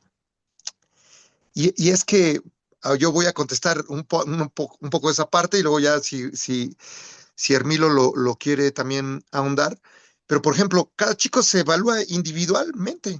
O sea, cada quien sus capacidades, ¿no? Entonces no puedo comparar a nadie con nadie, lo tengo que comparar a él con él mismo, ¿no? Entonces, a partir de ahí es donde vamos trabajando ese proceso. Obviamente, pues las evaluaciones las mantenemos de manera privadas, cada quien se les entrega a los papás las evaluaciones, los papás las leen, tenemos como un semáforo en donde el verde ya cumple con ciertos procesos de desarrollo del aprendizaje, ya va en esos elementos, todavía está en proceso o de plano no los puede, no los puede cubrir. Y también trabajamos con la profesora de UDI, ella nos está apoyando en ese sentido también bastante para poder pues darle seguimiento a los diferentes elementos, porque hay chicos que de repente, como bien decía usted, profesor Fermín, pensamos o creemos que puede llegar a estar en una condición, pero el especialista es otra persona que debe dictaminar ese elemento. Entonces ahí, esa parte yo creo que sí es importante entenderla, que nosotros debemos de hacer las evaluaciones con respecto a las capacidades y condiciones de cada uno de nuestros alumnos, para que entonces el resultado sea con respecto a ellos mismos, ¿no? Y entonces esa parte yo creo que sí es importante tomarla en cuenta para que no caigamos en algún tipo de situación especial. Y la otra es entender que no hay que no debe de haber una discriminación de nuestros chicos, ¿no? Es decir, deben de incluirse. Eso es lo que más tenemos que hacer nosotros como profesores, buscar la inclusión. Como decía el profesor Emilio, en la práctica y en la teoría apenas va como la integración, ¿no? Va como, a ver cómo lo podemos integrar, pero el verdadero reto es incluirlos de tal manera que puedan tener la vivencia de todos los elementos que se van diseñando para los chicos en la clase. Esa es Bueno, mi aportación. Gracias. gracias, Miguel. Pues muy importante, ¿no? La evaluación a los niños y en este caso en la diversidad también, porque en la escuela una diversidad de situaciones o condiciones, discapacidades, todo, ¿no? Pero ¿cómo evaluamos? Y pues yo me atrevo a decir valorar el progreso personal del alumno en lugar de estandarizar los resultados, ¿no? Siempre queremos estandarizar, pero estamos hablando con niños que tienen otras necesidades. Entonces sí es importante, buena apreciación y la verdad vamos a ir cambiando esa forma o modificar la forma de evaluar que no sea estandarizado y más que tenemos niños con diversas condiciones. Pero escuchamos a Ramiro, adelante, por favor. Mira, Gracias.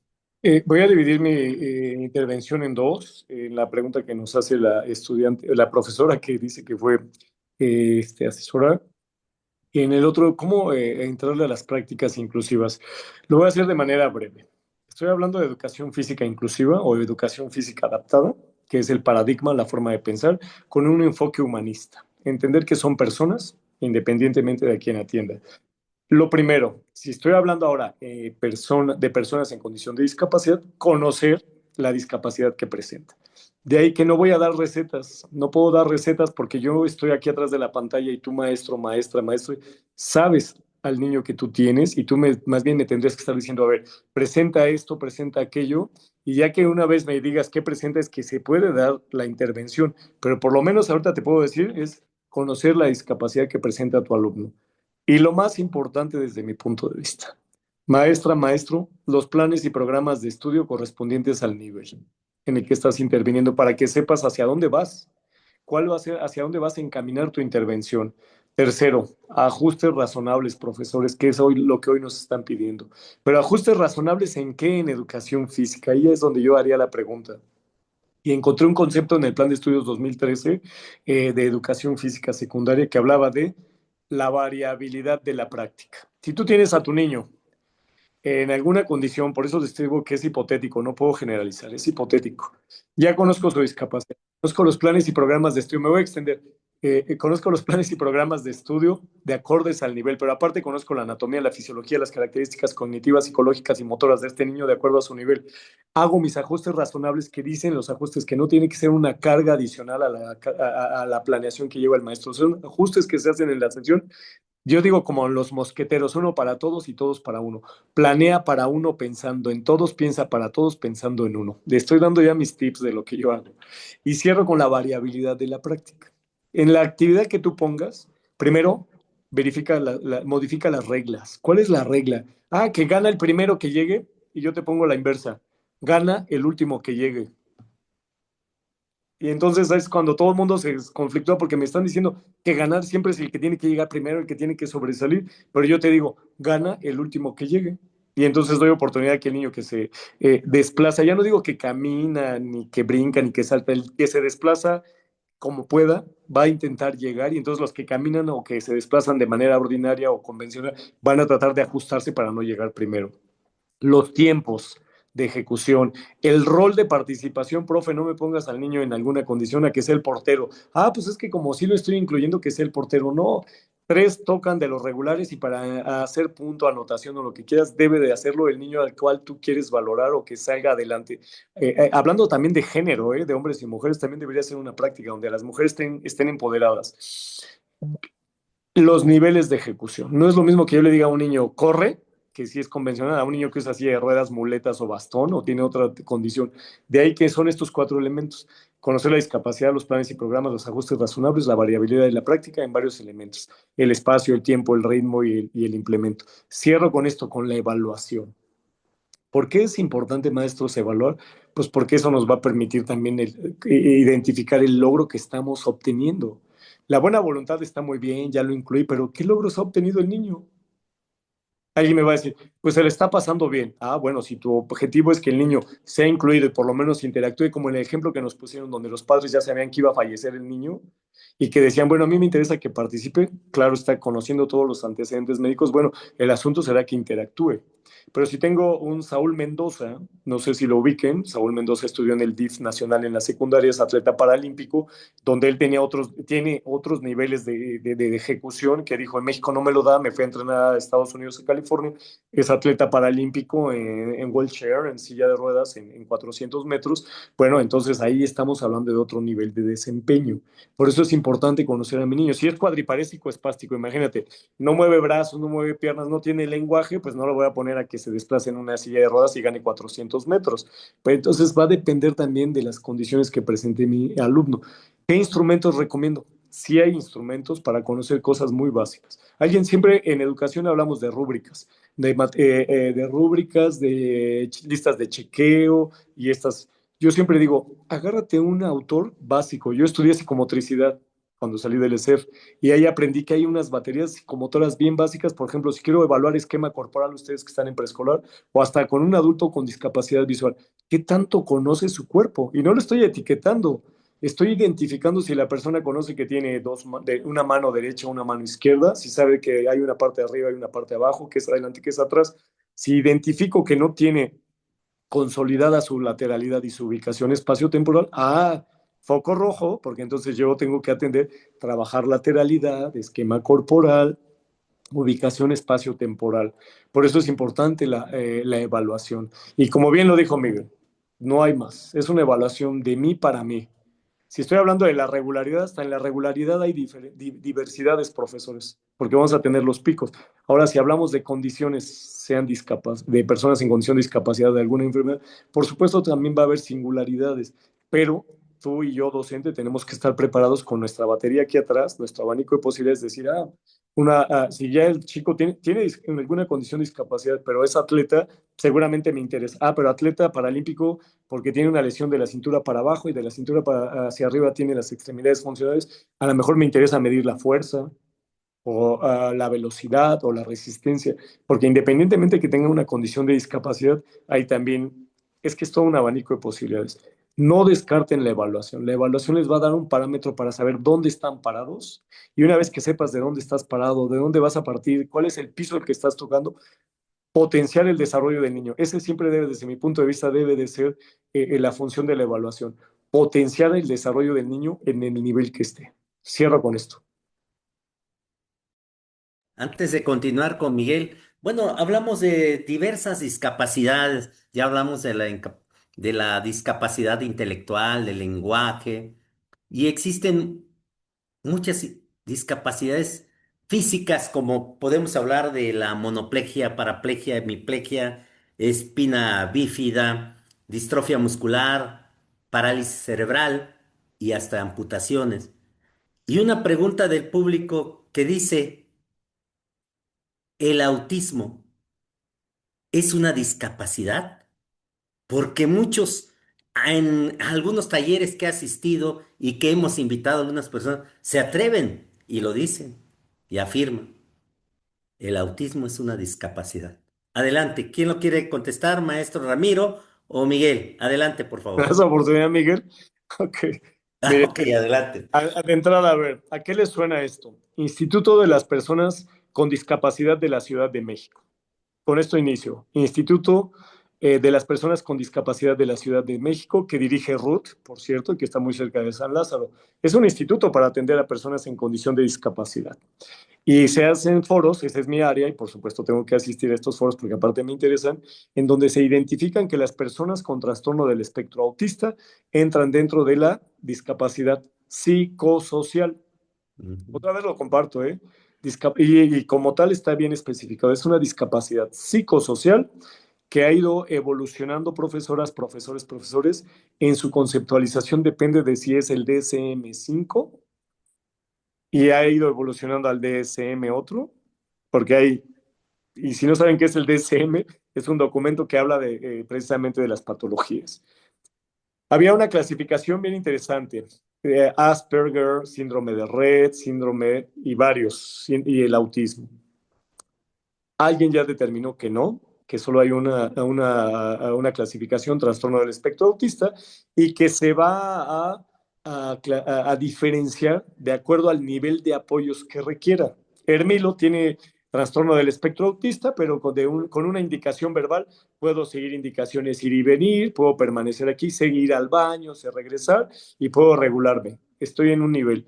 Pero habrá otros que no, que requieran apoyos visuales para indicarle la tarea paso a paso, pero habrá otros que requieran terapia de lenguaje y habrá otros que requieran de integración sensorial porque los estímulos sensoriales de la ropa, visuales o auditivos me generan estrés y yo, educador físico, tengo que identificar esto. Y nuevamente regreso, más que la etiqueta me interesa la persona. Nuevamente Juanito, Lupita, Pedrito, se identificaba que un alto porcentaje era hacia varones, hoy se tiene conocimiento que hay también mujeres, pero también yo en este momento que estoy hablando puedo decirles que atiendo a una chica con síndrome de Down, con autismo. Y entonces ya vienen discapacidad múltiple y hay otras que no hemos hablado aquí, profesores, que es la sordoceguera, pero regreso al autismo. El trastorno del espectro autista está considerado como una discapacidad psicosocial también claro está, si tú ves las series de Netflix donde las personas con autismo son súper funcionales y que se aprenden cosas así súper mágicas, y le he tenido estudiantes que tienen una memoria súper selectiva y me pueden decir la lista de arriba hacia abajo, en secundaria los he tenido sin equivocarse así, ¿no? Pero eso es una característica de ellos, porque les rompes esa estructura y salen de su contexto y se pueden alterar. Es interesante conocerlo. Sí, hay tres áreas bien específicas e identificadas. El lenguaje, hay una alteración en el lenguaje, en el pensamiento abstracto. Eso de búscate un bosque y piérdete. Hoy lo vi en una activación donde, porque soy asesor de CAN, breve, un profe les dice, tenemos la cuerda y vamos a saltar la cuerda. Y una niña dice, ¿y la cuerda dónde está? Estoy hablando que tiene lenguaje, ¿eh? Y que era de quinto de primaria, y el profe pues dice, vamos a imitar saltar la cuerda, y sus demás compañeros con discapacidad intelectual saltan, y esta niña con una condición de trastorno del espectro autista dice, ¿y la cuerda dónde está? Y todos, pues te la tienes que imaginar, y ella decía, ¿pero cómo? Entonces estoy hablando ya del pensamiento abstracto y de algo fuerte y que nos atañe, y ese es el paradigma al que quiero llegar. Se habla de que la interacción social la tienen alterada, pero algo que he aprendido maestra, maestro, maestros, es que si Hermilo tiene temas para interactuar y el maestro dice, ay, no, ni lo toquen, ni lo pongan en trabajos por equipos porque se va a alterar, pues nunca voy a desarrollar la habilidad social de interactuar con el otro. Entonces, por eso es importante nuestra clase, nuestra sesión de educación física, porque hablamos de interactuar con el otro. Claro, la primera vez seguramente el niño se alterará, y te estoy hablando de alteraciones como desde básico, como no, y me voy, hasta no, y me empiezo a golpear. Casos más fuertes que yo sí he atendido es que me azoto en el piso, literal, y entonces ahí es donde se tiene que entrar a temas ya con especialistas. Tengo práctica privada en donde psicólogos son mi fuerza, porque yo he aprendido mucho de ellos, modificabilidad estructural cognitiva, qué hacer en caso de crisis. Conclusión, como educador físico, ¿qué tenemos que hacer? Darle su tiempo. Tú y yo cuando estamos hartos necesitamos tiempo, ¿sí o no? Nos tenemos que retirar y respirar así de, ay, mi mascota ya me tiene, por no decir otras personas, mi mascota ya me tiene hasta acá y necesito tomar mi espacio. O denme oportunidad, necesito respirar. Lo mismo los niños, pero ellos lo hacen más evidente. Y es algo que ustedes y yo tendríamos que aprender, y trabajar con pictogramas, maestros, eso sí se los recomiendo, y más en preescolar, pictogramas. El niño lo que necesita es anticipación, anticipar todo lo que va a suceder, porque lo que no está anticipado lo desestructura, y si no te estructura, y más bien si te desestructuras, te alteras. ¿Y cómo lo vas a ver? Pues con berrinches. Ojo, berrinches pareciera como, ah, él quiere hacer lo que él quiere. No, algo le está molestando. Conclusión, y cierro con esto, profe. Trastorno del espectro autista está considerado una discapacidad psicosocial. El DSM como tal, hay varios, por si quieren verificar la última versión, habla de las características de esta población que ustedes y yo deberíamos conocer, y además porque cada día más van a tener niños con trastorno del espectro autista en los preescolares y en las escuelas en general. No, ya se tiene. Hay escuelas que tienen 7, 8, hasta 9 niños con espectro autista, ¿no? Y en los diferentes niveles de desempeño, de apoyo, les llaman, ¿no? Apoyos. Antes eran niveles, ahora son apoyo, que requieren más apoyo y todo eso. Bueno, aquí hay, bueno, para que no nos alarguemos, porque el tiempo ya nos está comiendo, terminamos a las 9, bueno, un poquito más. Miguel. ¿Qué nos pudieras decir acerca le cediste la palabra a Hermilo? Sí, Adelante, no, por no, favor. él es el experto en esta área, la verdad.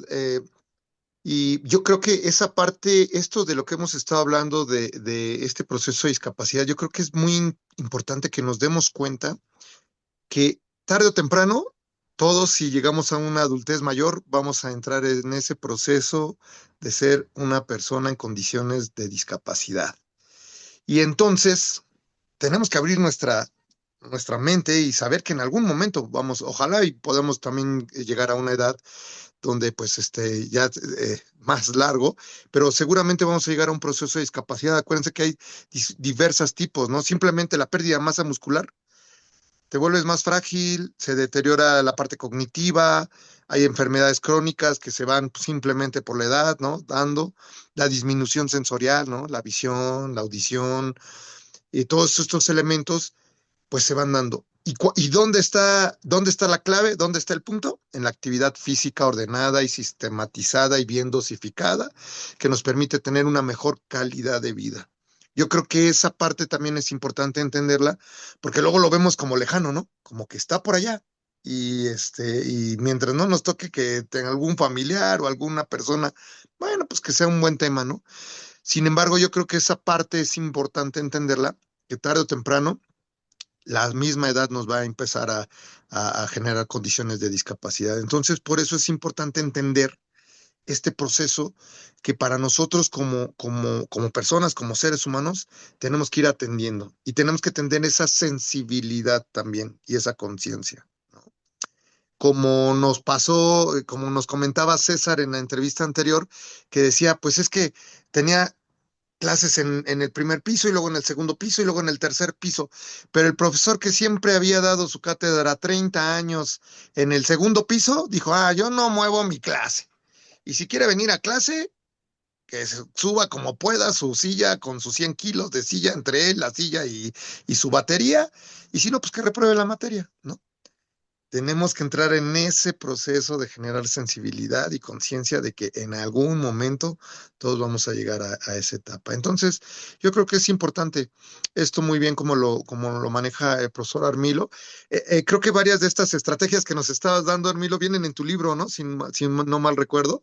La verdad es que es un libro muy interesante, porque a partir de ello podemos trabajarlo incluso con niños de regularidad, ¿no? Entonces, sobre todo para esta parte de la sensibilidad, de la sensación, y trabajarlo con ellos, ¿no? Y también con los papás, ¿no?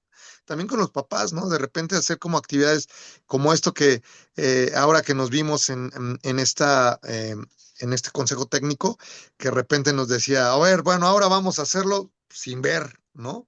O ahora lo vamos a hacer sin podernos levantar, ¿no? Estamos en el piso y a ver cómo trabajamos esto, ¿no? Entonces, ese tipo de actividades van creando eso, ¿no? Sensibilidad y conciencia para darnos cuenta que no nada más existe nuestra realidad. Hay otras realidades que tenemos que conocer para poder apreciar y para poder respetar.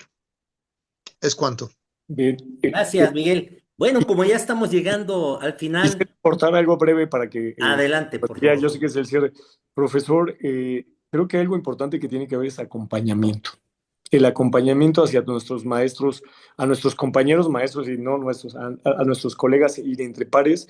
Yo decía, Miguel tiene experiencia con un chico que no tenía brazos y piernas y desarrolló sus estrategias. Seguramente habrá compañeros que han hecho algo y que si lo comparten entre ustedes, esto nos va a ayudar, porque el especialista está así en su nicho y leyendo libros y dirigiendo tesis, pero también quien está en la realidad cotidiana va a tener estrategias que ha realizado y si acompañamos a nuestros compañeros maestros en preescolar, primaria, secundaria, preparatoria o universidad, seguramente se van a sentir eh, seguros de poder brindar una atención, a diferencia de que si navegan solos y van a buscar estrategias. Y yo creo que este espacio que ustedes están generando como colegio y hablar de estos temas, aparte de todos los que han hablado y tocar hoy el tema de la discapacidad, una, es una realidad que ya tenemos en las escuelas. Dos, es muy complejo porque hay tantos patrones. La SEP solo habla de cuatro, más el trastorno del espectro autista y hay más condiciones.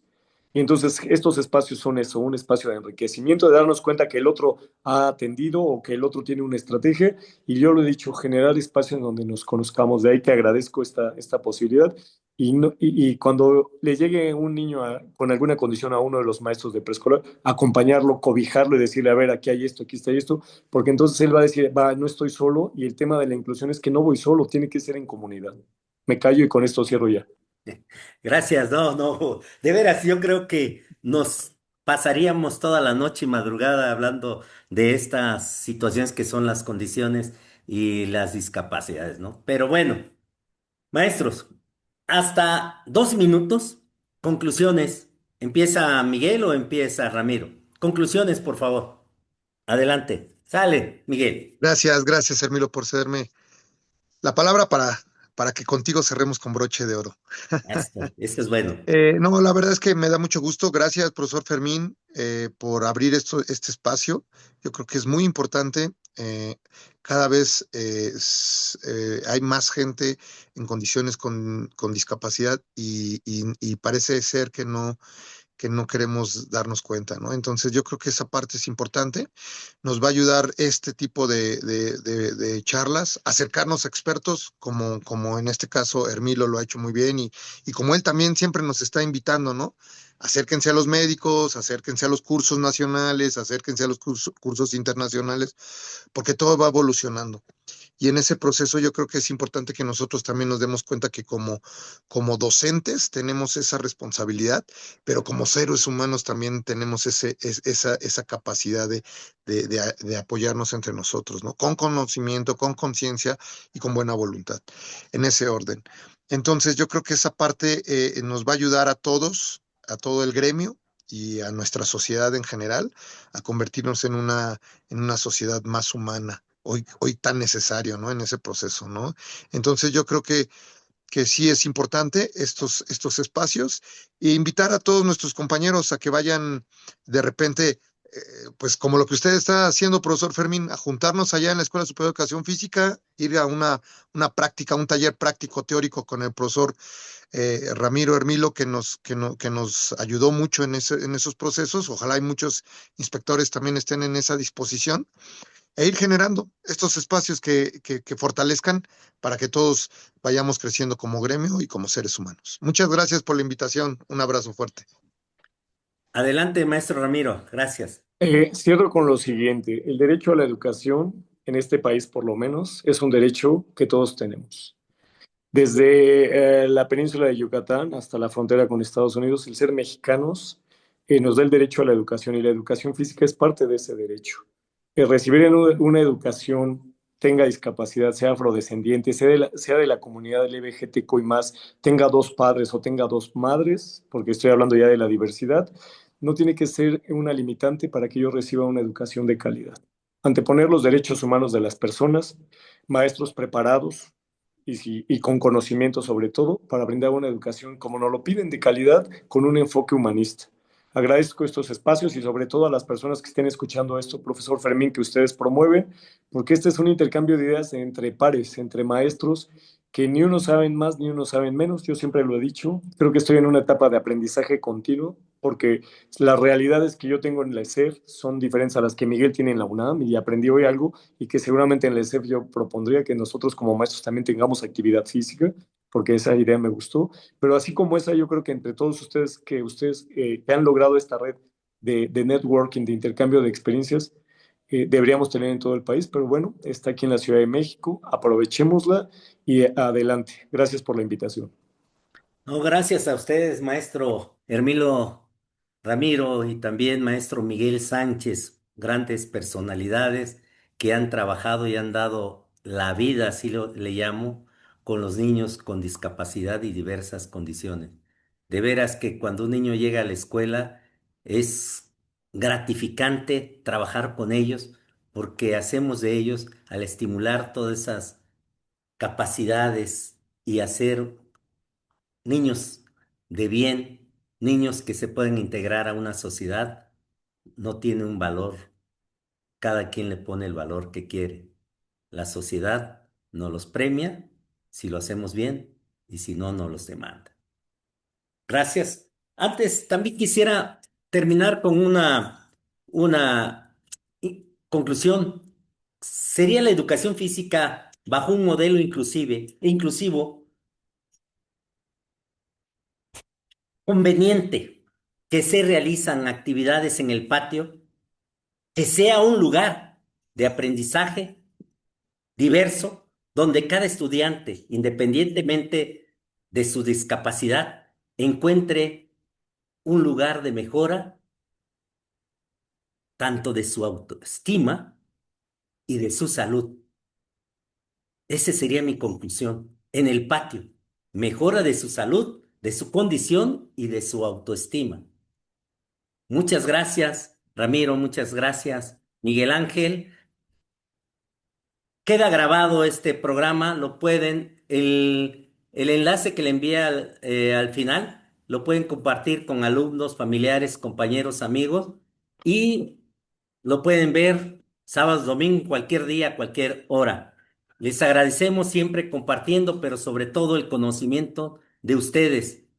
Esa es nuestra labor como estatuto del Colegio Mexicano, interactuar con las demás organizaciones, pero sobre todo con los expertos que son ustedes. Todos los miércoles tenemos un programa a las 3:15, de 1 hora hasta 4:15. Y cada 15 días, una mesa de diálogo que más adelante también estaremos molestándolo Miguel y Ramiro para interactuar ahora con Liliana, que hoy no pudo, en otro momento hacerlo. Gracias. Antes de despedir el programa, hay una pregunta que queda en el aire y queremos dar respuesta. Dice, soy un docente recién egresado de la ESEF.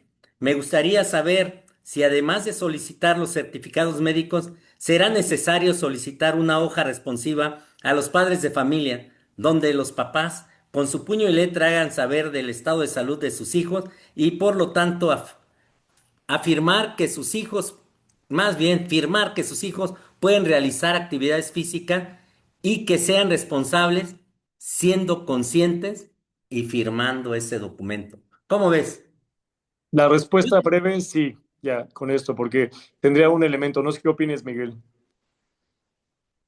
Sí, definitivo, nosotros lo pedimos siempre y sobre todo por esta, como el caso que nos comentabas, profesor Fermín, donde los padres saben de la condición, no nos las comparten y aún así puede llegar a haber hasta algo tan grave como la pérdida de la vida y entonces pareciera que nosotros fuimos los responsables, pero realmente así no sucede, ¿no? Entonces, sí, definitivamente tiene que hacerse eso para evitar y deslindar responsabilidades.